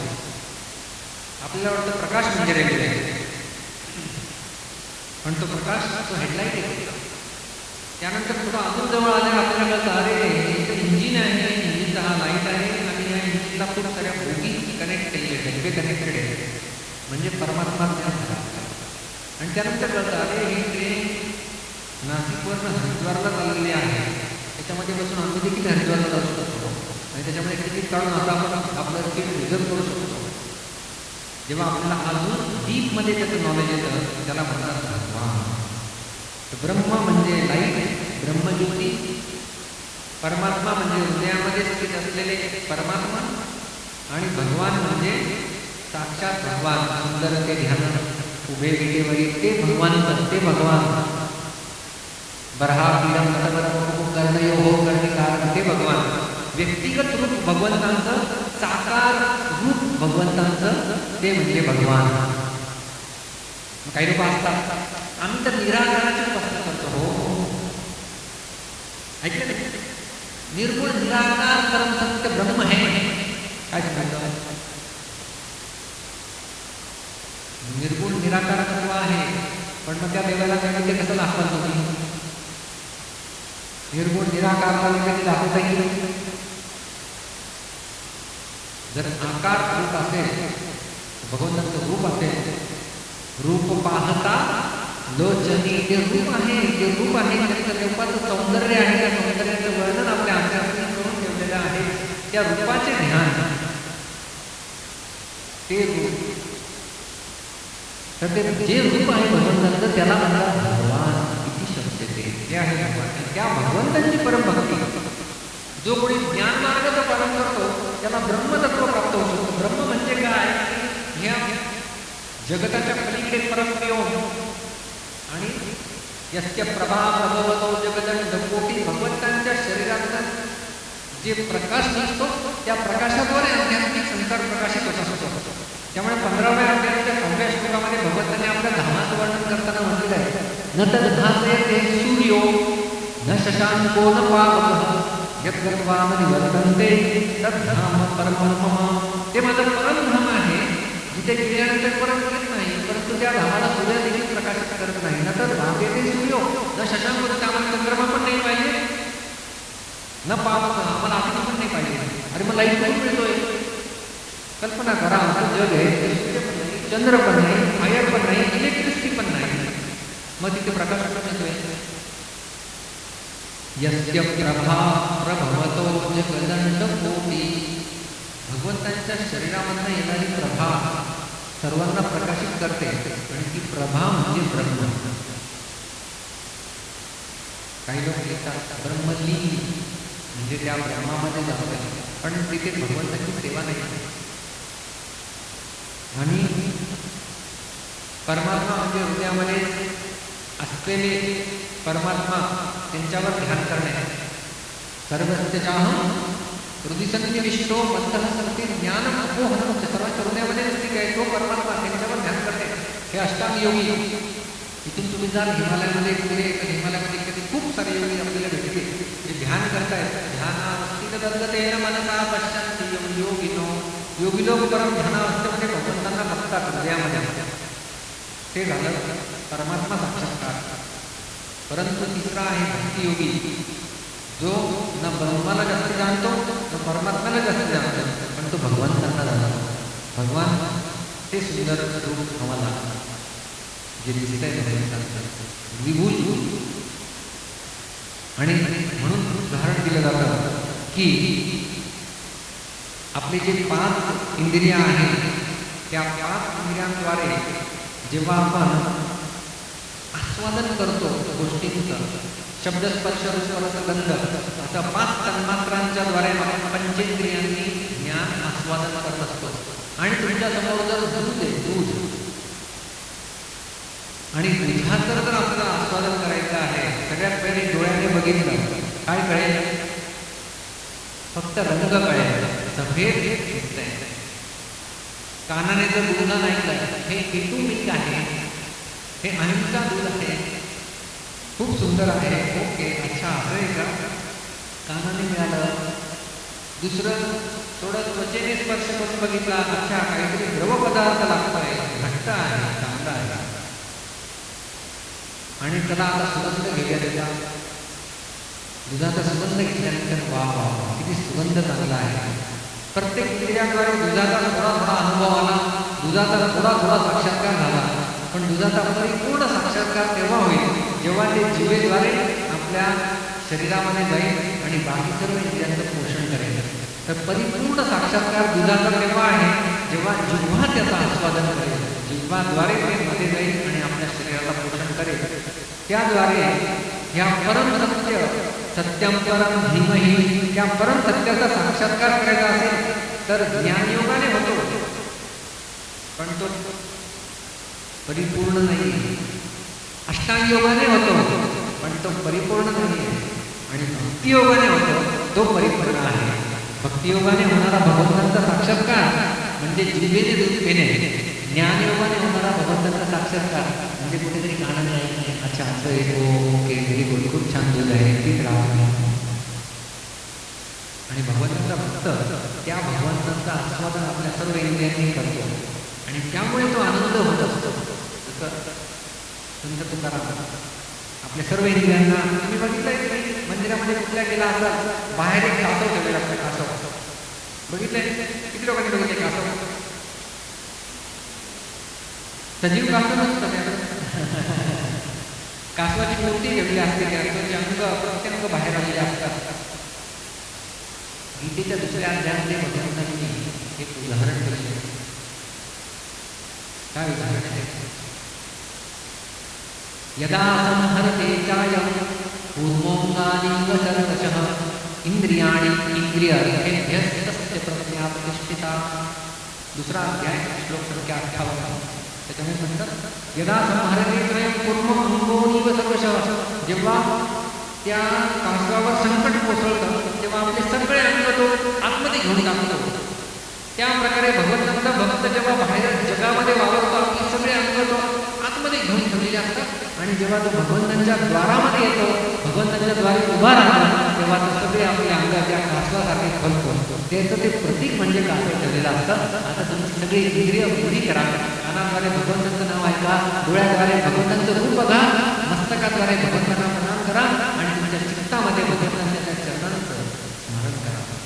अशा प्रकारे जेव्हा आपण भगवंतांच्या मंदिरामध्ये जातो, त्या कासवाकडे बघितल्यानंतर आपल्याला कळलं पाहिजे की आता मला सगळी इंद्रिय आधी खाली करायची आहे. आणि जेव्हा बाहेरच्या जगामध्ये जायचं तेव्हा काय करायचे, यदा संहरते सगळे इंद्रिय आता बंद करायची. चला चला ती मूवी बघा, डोळे नको रे तिकडे जाऊ, चला चला नवीन साधना मिसळ नको रे जीप तिकडे जाऊ. समजते ना मला. 5 इंद्रिया अशा प्रकारे धाव घेतात वेगवेगळ्या दिशेला आणि त्या धावणाऱ्या इंद्रियांना, त्या धावणाऱ्या मनाला आपल्याला बघणं करायचं. कारण की ते इंद्रिय धावत आहे त्याच्यावर मन अधिष्ठान होतं आणि तिथून पुढे जातात. अधिष्ठाय मनश्चाय विषयांत सेवते. विषयांचं सेवन करतं मन त्या इंद्रियांना आधार म्हणून. आणि त्यामुळे उत्क्रामंतम वा विभुजानं वा गुणानंतम विगुणानं पश्यन्ति ज्ञानचक्षुषः. ज्याला ज्ञानाची चक्षु प्राप्त झालेले तो ते बघू शकतो, पण बाकी साधारण व्यक्ती ते बघू शकत नाही. आणि म्हणून आपल्या इंद्रियांद्वारे भगवंतांची सेवा करणे, भगवंतांची भक्ती करणे आणि त्यासाठी भक्तीच्या माध्यमातून भगवंतांचा परिपूर्ण साक्षात्कार होऊ शकतो. निराकार निर्गुण रूप भगवंतांचं असेल आहे, परंतु ते भक्तयोगी त्याच्यामध्ये रंगण होत नाही. त्याच्या कारण पूर्ण परिपूर्ण साक्षात्कार नाही. दूध आम्हाला फक्त ऐकायचं, बघायचं, सर्च करायचं नाही. दूध आम्हाला प्यायचे तेव्हा आम्हाला पोषण होणार आहे.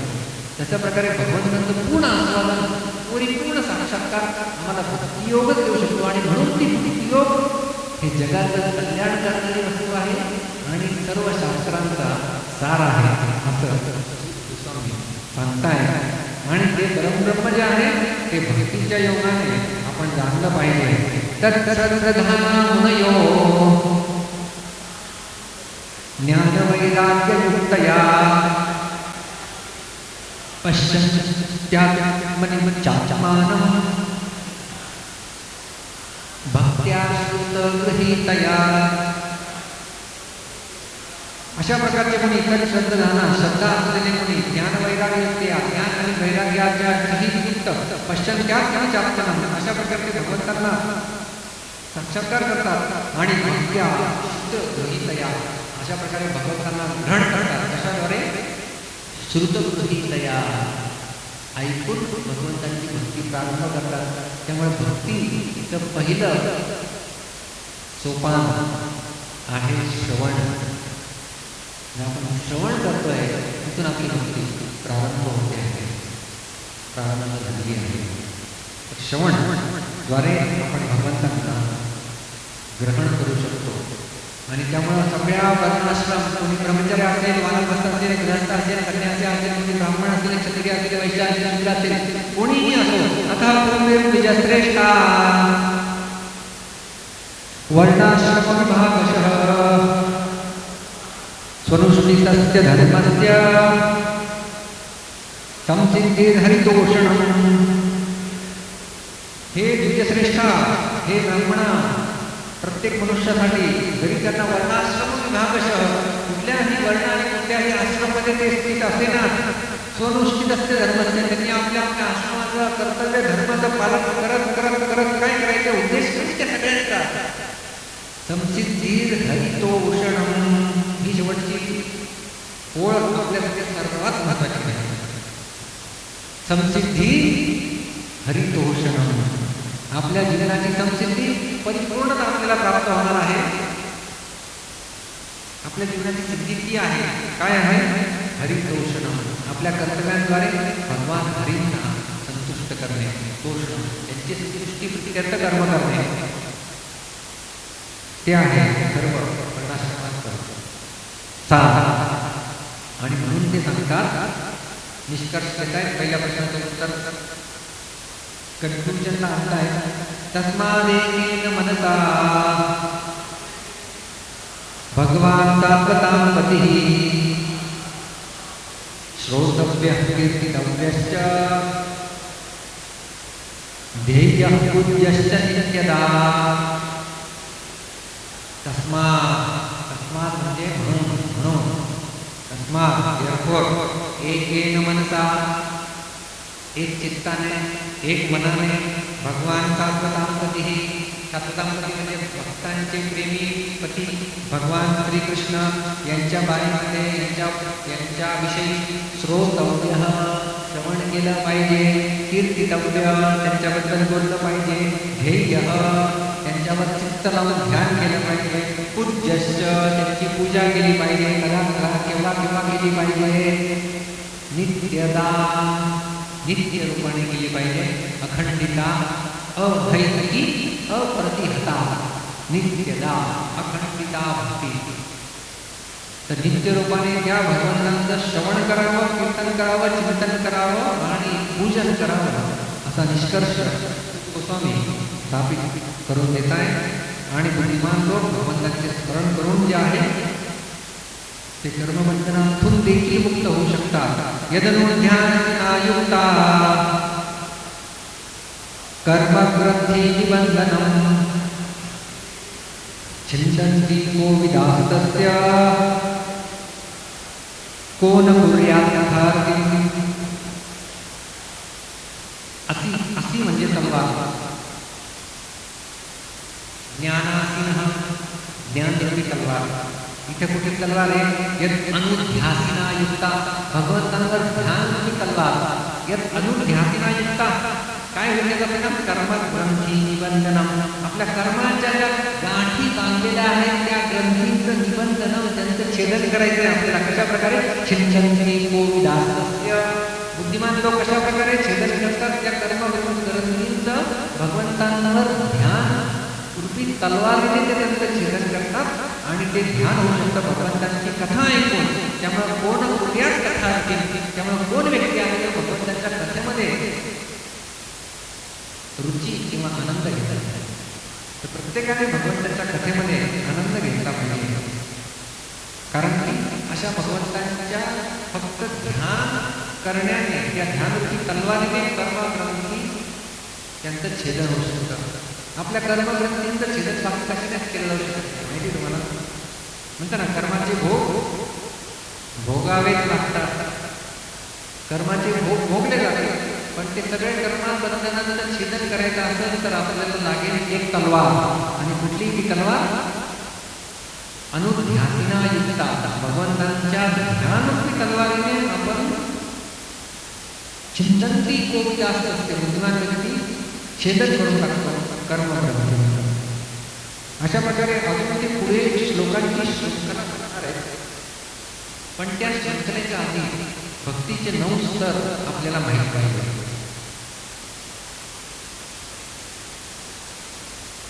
कारण की कशा प्रकारे पुढचा येणारा प्रत्येक श्लोक हा भक्तीचा कुठला आणि कुठला स्तर दाखवणार आहे त्याचं वर्णन केलं जात आहे.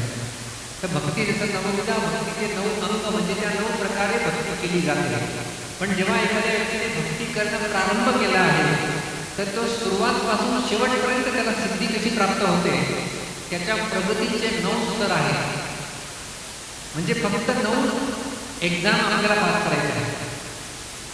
जसं बोर्डामध्ये व्यक्ती जातो त्याने ती परीक्षा पास केली म्हणजे तो पास आणि आता पुढे गेला आहे. त्या प्रकारे भक्ती म्हणजे परिपूर्णता प्राप्त करायची असते. त्या फक्त 9 परीक्षा आहेत. त्या 9 परीक्षांची नावं आहेत.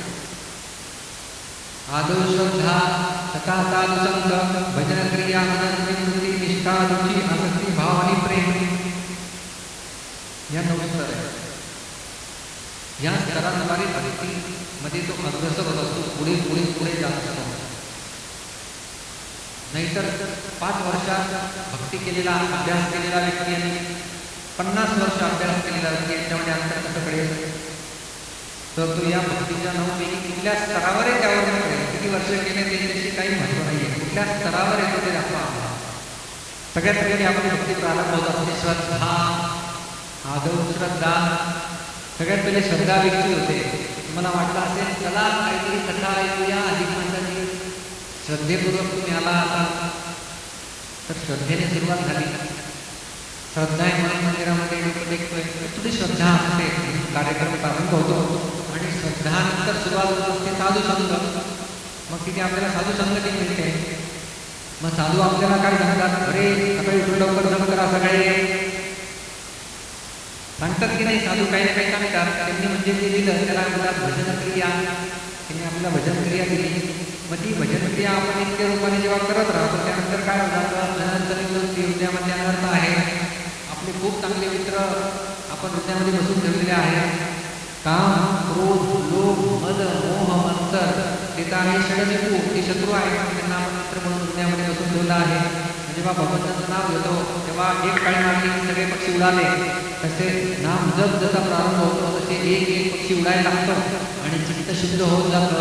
आणि जसं जसं चित्त शुद्ध होत जाईल अनंतनिवृत्तीनंतर मग तो पुढच्या स्तरावर चालला जातो. तो स्तर आहे निष्ठा.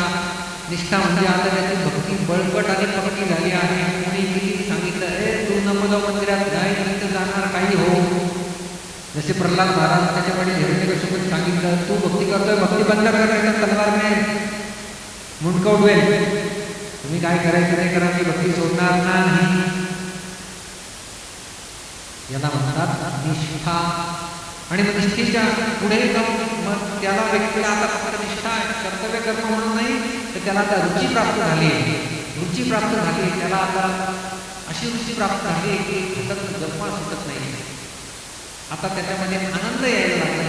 पहिले तो कर्तव्य म्हणून करायचा, आता प्रेमापोटी करतोय आणि त्याच्यामध्येच त्याला आसक्ती झाली आहे.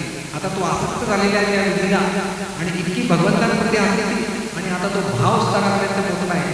भाव हा असा स्तर आहे की ते भगवंताचं नाव घेतल्यानंतर डोळ्यामधून अश्रू प्रवाहित होतात, रोमांच पुलकित होतात आणि कंठ अवरुद्ध होतो. त्याला म्हणतात भाव स्तर. आणि त्याही पुढचा स्तर म्हणजे प्रेम स्तर. गोपिका या प्रेम स्तरावरच्या भक्त ज्यांचा आपण काल जाणून बघितलं, त्या प्रेम स्तरावरच्या भक्त सर्वात श्रेष्ठ भक्त असतात. अशा प्रकारे आपला हा भक्तीमधला प्रवास असतो. श्रद्धापासून प्रेमापर्यंतचा प्रवास. आणि जसं आपण काल बघितलं होतं, प्रेम सगळ्यात श्रेष्ठ तत्व आहे प्रेम. ते आपल्याला प्राप्त करायचं आहे. म्हणजे ही शिडी आपल्याला प्रत्येकाला चढायची आणि सगळ्यात शेवटच्या प्रेमाच्या टप्प्यावर जाऊन पोहोचायचं आहे आपल्याला. तेव्हा आपली भक्ती परिपूर्ण झालेली आहे असं समजायचं आहे. नाही तर मध्येच कुठे जर गाडी इकडे तिकडे भटकली, पुढच्या पायरीवर उतरले, तर मग परत पुढचा जन्म घेऊन त्या पायरीवर चढून पुढे चढायचं नाही. परत पडले, परत पुढचा जन्म घ्यायचा आहे. भरत महाराजांच्या बाबतीमध्ये असं झालं. 5व्या स्कंदामध्ये भरत महाराज येतात, हरणाप्रती आसक्त झाले आणि काय म्हणाले, पुढच्या जन्मात हरिण बनले, पुढचा जन्म घ्यावा लागला. त्यानंतर परत पुढच्या जन्मात जड भरत म्हणून ब्राह्मणाच्या रूपाने जन्म घ्यावा लागला. 3 जन्मांची किंमत मोजावी लागली एका हरणाप्रती आसक्त झाले. त्यामुळे इथं आसक्ती एक स्तर आहे की आपली आसक्ती फक्त भगवंतांप्रती असायला हवी. ती आसक्ती या भौतिक जगामध्ये आसक्ती राहिली तर ती आपल्याला भौतिक जगामध्ये शिकून येईल आणि कृष्णासाठी आसक्ती झाली तर ती आपल्याला ओढून वर घेऊन जाईल. तर हे भक्तीचे 9 स्तर आहे. आणि आता गोस्वामी जो व्यक्ती ही भक्ती, कारण त्यांनी भक्ती परम कल्याणकारी आणि सर्व शास्त्रांचा सार सांगितला आणि त्या भक्तीचा ते विस्तार करत आहे. तुम्हाला तर कळलं असेल की ती भक्तीचे 9 स्तर व्यक्ती कसे कसे कसे प्राप्त करतो आणि कसा तो भक्तीमध्ये अग्रसर होत जातो हे त्यांना सर्व शिकवायचं आहे. शौनकादी ऋषींना प्रश्न विचारताय, का करा भक्ती, हा भक्ती करा भक्ती आपणही करून दिलं. मग ती भक्ती कशी करायची, भक्तीच्या स्तर काय आहे, तुम्ही कुठून कुठून कसे कसे जाल, त्या मार्गामध्ये काय अवरोध येतील, सगळं सांगितलं जातं. तुम्ही इथनं मॅप लावला आणि तुम्हाला सांगितलं की हां ठीक आहे 3 किलोमीटरवर इथनं गंगा नदी आहे, अरे पण जाताना तुम्हाला रस्त्यामध्ये हे दुकान लागेल, इथनं राईट टर्न घ्यायचं आहे, जे स्पीड ब्रेकर लागेल तिथे सावधान राहा, सगळं सांगितलं जाईल. या प्रकारे त्यांनी उत्तर दिलं आहे भक्ती, पण ते सर्वांगाने त्यांनी उत्तर दिलेलं आहे. आणि आता हे जे पुढे श्लोक आपण चर्चा करणार आहे त्याच्यामध्ये हे 9 सुंदर व्यक्ती भक्ती करता करता कसे गाठतो याचं देखील त्यांनी वर्णन केलं आहे. सुरुवात करतात शुश्रूषो श्रद्धानस्य वासुदेव तथा रुचिः स्यान्महत्सेवया विप्रा पुण्यतीर्थनिषेवणात्.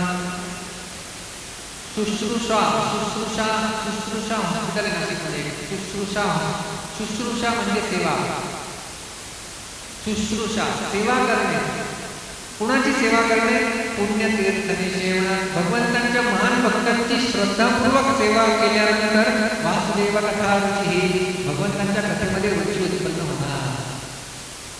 जर भगवंतांच्या भक्तांचा अपराध कराल तर कथेमध्ये रुची चालली जाईल, आणि जर भगवंतांच्या भक्तांची सेवा कराल तर कथेमध्ये रुची प्राप्त होईल. त्यामुळे तीन तर श्रद्धा, साधुसंग आणि भजन क्रिया. म्हणजे श्रद्धेद्वारे श्रद्धानस्य शब्द आलेला आहे. साधुसंग म्हणजे पुण्यतीर्थनिषेवणात् किंवा त्या महान देवया विप्रा म्हणजे भगवंतांचे महान भक्त यांचा संघ, आणि त्यांच्याद्वारे केलेलं श्रवण आणि त्यांची सेवा म्हणजे भजन क्रिया, याद्वारे कथेमध्ये रुची उत्पन्न होत असते. आणि जेव्हा तो कथा ऐकत जातो अजून अशा प्रकारे त्याचा परिणाम काय होतो? शृण्वतां स्वकथा कृष्ण पुण्यश्रवण कीर्तनः हृद्यन्यस्तोय भद्राणि विधुनोति सुहृत्सता.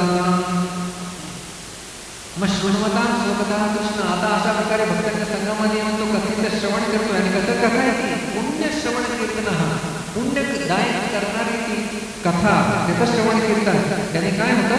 हृदयन्यस्तो हि अभद्राणि, जे काही अभद्र आपल्या हृदयामध्ये साचलेले आहे, अनंत जन्मांचे पाप, ते काय केले जातात?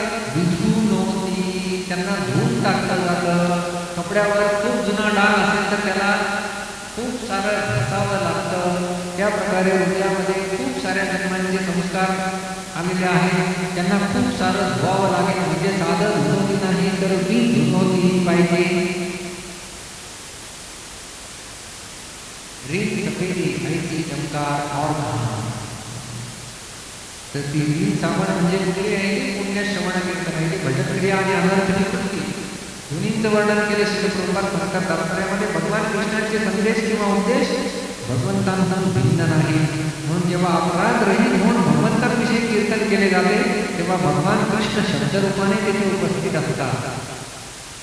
आपण जे श्लोकांचं उच्चारण करतोय कृष्ण शब्दरूपाने येथे उपस्थित आहे असं समजायला हवं. आणि जसे जसे हृदयामध्ये अनर्थ दूर होत जातात परिणाम काय होतो? नष्टप्रायेषु भद्रेषु नित्यं भागवत सेवया भगवती उत्तम श्लोके भक्तिर्भवति नैष्ठिकी. सगळे प्रायशः अभद्र नष्ट होत जातात. त्यामुळे नित्यम भागवत सेवया, त्यामुळे भक्तांची आणि भागवताची नित्य सेवा करत राहिली पाहिजे. भगवती उत्तम श्लोके, त्यानंतर काय होईल? त्याचे उत्तम श्लोक भगवंत आहे त्यांच्याप्रती जी भक्ती आहे ती नैष्ठिकी, निष्ठास्तर प्राप्त होईल.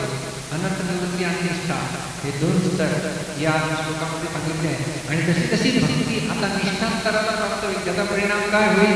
सदा रजस्तमो भावा कामलोभादयश्चये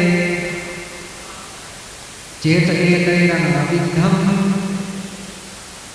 शीतं सत्त्वे प्रसीदति. तीन गुण आहेत प्रकृतीचे, सत्व रज तम. बरोबर ऐकलं आहे तुम्ही? गीतेमध्ये भगवंत सांगतात सत्वं रजस्तमः गुणा प्रकृती संभवाः निबध्नन्ति महाबाहो देहे देहिनं भव्यं. या शरीर आपल्याला या शरीरामध्ये बांधून ठेवलं आहे. कसं बांधलं आहे? तीन गुणांनी बांधलं आहे, सत्व रज आणि तम. तर सदा रजस्तमो भावा कामलोभादयश्चे, काम क्रोध लोभ हे सगळे तम आणि रजगुणांना उत्पन्न झालेले आहेत. ते जेव्हा हळूहळू कमी होत जाते तेव्हा चित्त शीतम सत्वे प्रसीदति, हळूहळू सत्वगुणाची वृद्धी व्हायला लागेल आणि सत्वाकडून आपण शुद्ध सत्वाकडे जायला लागलो आणि आपले चित्त हळूहळू सत्वगुणाने प्रभावित होऊन प्रसन्न व्हायला लागले. हे मग प्रसन्न मनसो भगवद्भक्ति योगतः भगवद्तत्त्व विज्ञानं मुक्त संगस्य जायते. अशा प्रकारे तो प्रसन्नचित्त झालेला भगवत भक्ती योगतः भगवंताची भक्ती करत असलेला भगवत तत्व विज्ञान त्याला संपूर्ण भगवत तत्व ज्ञान आणि विज्ञान प्राप्त होईल आणि त्याचा परिणाम होईल मुक्त संकट जायते तो या भौतिक संसाराच्या जंजाळात मुक्त होतो. हा भाव आणि प्रेमाचा स्तर तिथे दाखवलेला आहे. तर आपल्याला दिलेली ही क्रिया आपण काही काळ जेव्हा करत राहतो तेव्हा त्याचे हे सर्व परिणाम आपल्याला दिसायला लागतात आणि आपण प्रसन्नचित्त होतो. आपली भक्ती नैष्ठिकी होते आणि उद्याच्या जे काम करून लोक मनमोह अहंकार जे आहे ते हळूहळू त्यांचं शमन व्हायला लागतं आणि विद्यते क्षीयन्ते सर्व संशयाः छिद्यन्ते सर्व संशयाः क्षीयन्ते चास्य कर्माणि दृष्ट एवात्मनीश्वरे. सर्व प्रकारच्या हृदयग्रंथींचं भेदन केलं जातं. ते हृदयग्रंथी या कुठल्या ग्रंथी हृदयातल्या रक्तवाहिनी नव्हे कुठल्या भेदन केलं जातं? आपल्या पापाच्या साचवलेल्या ग्रंथी विद्यते हृदयग्रंथी छिद्यन्ते सर्व संशयाः. ते सर्व संशय त्यांचं छेदन केलं जातं जेव्हा दृष्ट एव आत्मनीश्वरे जेव्हा अशा प्रकारच्या आपल्या भगवंताचं दर्शन प्राप्त केलं जातं. आणि पुढे मग त्यांनी कशा प्रकारे गुणावतारामध्ये विविध उपासना विविध देवतांच्या उपासना विविध गुणांद्वारे प्रेरित होऊन करतात याचं देखील गोस्वामी वर्णन करतात. आणि भक्ती करायची आहे परंतु एक्झॅक्टली कोणाची भक्ती करायची तर त्याच्याबद्दल ते निष्कर्ष देतात. वासुदेव परामेला वासुदेव परामथाः वासुदेव परा योगा वासुदेव परा क्रियाः वासुदेव परं ज्ञानं वासुदेव परं तपः वासुदेव परो धर्मो वासुदेव परा गतिः. भगवान वासुदेवांप्रती भक्ती आणि वासुदेव म्हणजे सर्वांचे आश्रयस्थान कसे आहे ते सिद्ध केलेलं आहे. वासुदेव परावेदा म्हणजे the ultimate knowledge object of all knowledge. भगवान श्रीकृष्ण संपूर्ण ज्ञानाचे स्रोत. वासुदेव परावेदा वासुदेव परामथा. मथा म्हणजे यज्ञ. संपूर्ण यज्ञाद्वारे संतुष्ट करायचं आहे तर वासुदेवांना वासुदेव परा योगा सर्व योग सिद्धीद्वारे प्राप्त करायचे ते म्हणजे वासुदेव पराक्रिया सर्व प्रकारच्या क्रियाकलाप करायच्या त्या वासुदेवांसाठी. वासुदेव म्हणजेच परमज्ञान वासुदेव म्हणजेच परमतप. सर्व तपस्यांद्वारे वासुदेवांना प्राप्त करायचे. वासुदेव परो धर्म जे काही धर्म आहे ते म्हणजे वासुदेव. वासुदेव परा गती आमच्यासाठी प्राप्त करण्यासाठी सर्वोच्च स्थान म्हणजे ते देखील वासुदेव. अशा प्रकारे वासुदेव हेच जीवनाचे परम ध्येय आहे हे इथे सूत गोस्वामी स्थापित करतात. पहिल्या दोन प्रश्नांची उत्तरं दिली आहेत. पहिला प्रश्न काय होता? परमकल्याण श्रेयस काय आहे? दुसरा प्रश्न काय होता? सर्व शास्त्रांचे सार काय आहे? उत्तर काय दिलं गेलं? भक्ती. भक्ती अहैतुकी अप्रमेयता भक्ती. भक्ती हे याचं उत्तर. तर इथे पहिल्या प्रश्नाचं पहिल्या आणि दुसऱ्या दोन्ही प्रश्नांचं उत्तर झालेलं आहे. आता ते चौथ्या प्रश्नाला उत्तर दिले. चौथा प्रश्न होता की भगवंतांचे पुरुषावतार आम्हाला समजायचे. पुरुषावतार तर भगवंतांचे 3 प्रकारचे पुरुषावतार आहेत ज्यांना 3 विष्णू आपण म्हणतो. ज्या व्यक्तीला हे 3 विष्णू कोण आहेत कळतात ना तो व्यक्ती या जन्ममृत्यूच्या चक्राच्या परे चालला. तुम्हाला समजून घ्यायचे 3 विष्णू कोण आहेत? एकदा जोरात हरिबोल म्हणा. 3 विष्णू आपल्याला माहिती पाहिजे. भागवत मधलं वर्णन आहे, कुठलंच वर्णन नाही झालेलं.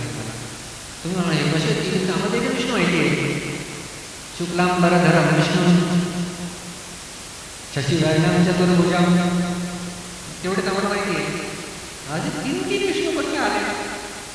तर 3 विष्णूंचे नाव आहे. कारणोदक्षाही विष्णू, गर्भोदक्षाही विष्णू आणि क्षीरोदक्षाही विष्णू. कारणोदक्षाही विष्णूंना अजून एक नाव आहे, त्यांना म्हणतात महाविष्णू. काय म्हणतात? महाविष्णू. तर कसं आहे की तुम्ही ऐकलं असेल महाविष्णू महाविष्णूंच्या रोमछिद्रातून ब्रह्मांड बाहेर येतात. त्यांच्या रोमछिद्रातून ब्रह्मांड बाहेर येतात. छोटे बीज असतात, नंतर ते मोठे होत जातात आणि ब्रह्मांडाचं रूप प्राप्त करतात. आणि त्या ब्रह्मांडाची जेव्हा निर्मिती होते, भागवतच्या दुसऱ्या आणि तिसऱ्या स्कंदामध्ये सृष्टी लीलाचं विस्ताराने वर्णन केलं आहे. कशी सृष्टीची निर्मिती झाली त्याचं वर्णन केलं गेलेलं आहे. सगळ्यात पहिले घटक तत्व, प्रधान 3 गुण, महत्त्व आणि पंचतन्मात्रा आणि ध्वनीपासून निर्मिती झाली. आणि अशा प्रकारे आपल्याला पंचमहाभूत, पंचेंद्रिया, ज्ञानेंद्रिया, कर्मेंद्रिया हे सर्व आपल्याला मिळालं. मग त्या सगळ्यांना असेंबल ब्रह्मांडाच्या मध्ये केलं जातं. तर महाविष्णूंच्या शरीरोपासून एक ब्रह्मांड बाहेर येतं. त्या ब्रह्मांडामध्ये विष्णू आपला एक अंश पाठवतात, त्यांना म्हणतात गर्भोदकशाही विष्णू. कारण ह्या संपूर्ण ब्रह्मांडामध्ये त्यांच्या धर्माने त्यांनी अर्ध ब्रह्मांड भरलं, त्याला म्हणतात गर्भोदक समुद्र. आणि त्या गर्भोदक समुद्रामध्ये गर्भोदकशाही विष्णू झोपलेले असतात. त्यांच्या नाभी कमलातनं ब्रह्माजीचा जन्म होतो आणि ब्रह्माजी बाकी सगळी सृष्टी करतात. आणि त्या ब्रह्मांडामध्ये जेवढे जीवात्मा आहे त्या जीवात्म्यांसाठी देखील भगवंत परमात्मा रूपाने जातात. आणि त्यांचं एक श्वेतद्वीप नावाचं कुठे ब्रह्मांडामध्ये ठिकाण आहे, तिथे जे विष्णू राहतात त्यांना म्हणतात क्षीरोदकशायी विष्णू.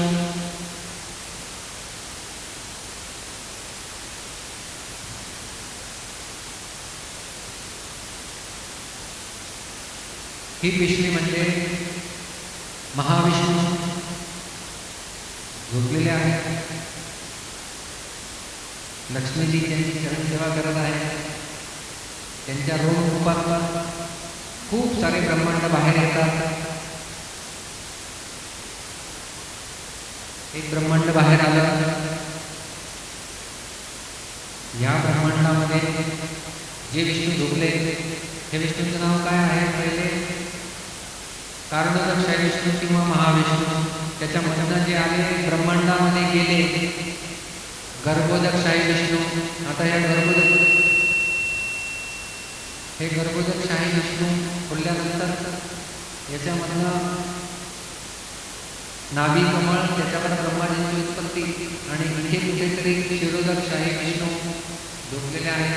आणि क्षीरोदकशाही विष्णू प्रत्येकाच्या हृदयामध्ये निवास करतात. एक्सपान्शन होऊन ते आहे क्षीरोदकशाही विष्णू. सर्वस्यच अहं बुद्धिसन्निविष्ट प्रत्येकाच्या हृदयामध्ये मी निवास करतो. मग भगवान कृष्ण कठल्या रूपाने निवास करतात? क्षीरोदकशाही विष्णू त्यांचं विस्तारित रूप आहे. ते रूप म्हणजे आपलं परमात्मा. आणि जेव्हा सृष्टीचा प्रलय होतो तेव्हा सगळी सृष्टी वाइंडअप केली जाते. एक ब्रह्मांडामध्ये क्षीरोदकशाही विष्णू परत प्रलय झालं, काय केलं? पुन्हा महाविष्णूंच्या शरीरामध्ये गेलं. महाविष्णूंच्या शरीरामध्ये जाऊन महाविष्णू परत सृष्टी प्रलय झाली. परत सृष्टी निर्मिती, परत महाविष्णू श्वास त्यातनं. आणि अशा एक डबी काढली, अशा खूप साऱ्या डब्या आहेत त्यामध्ये. म्हणजे महाविष्णू किती आहे? एक. महाविष्णू किंवा कारणोदकशाही विष्णू फक्त एक आहे. त्यांच्या शरीरातून अनंत ब्रह्मांड बाहेर आले. म्हणजे गर्भोदकशाही विष्णू किती झाले? अनंत. आणि एका ब्रह्मांडामध्ये अजून एक क्षीरोदकशाही विष्णू. तर मग असे क्षीरोदकशाही विष्णू किती झाले? अनंत. डबल झालं. तर एक आहे कारणोदकशाही विष्णू, दुसरे आहे गर्भोदकशाही विष्णू आणि तिसरे आहे क्षीरोदकशाही विष्णू. जेव्हा या जगामध्ये देवतांना संकट येतात तेव्हा ते भगवंतांकडे जातात आणि म्हणतात त्राहिमाम रक्षा करा, रक्षा करा. ते कोणाकडे जातात? तर ते जात असतात क्षीरोदकशाही विष्णूकडे. त्यांची पहुंच कुठपर्यंत आहे? क्षीरोदकशाही विष्णूपर्यंत. क्षीरसागर ऐकला असेल, क्षीरसागर दुधाचा समुद्र आहे. तिथे क्षीरसागरामध्ये गर्भोदकशाही क्षीरोदकशाही विष्णू पोहोचलेले असतात. तिथे देखील लक्ष्मी त्यांची सेवा करत असते. अशा प्रकारे विष्णूंचे हे जे 3 अवतार आहेत त्यांना म्हणतात पुरुषावतार. काय म्हणतात? पुरुषावतार.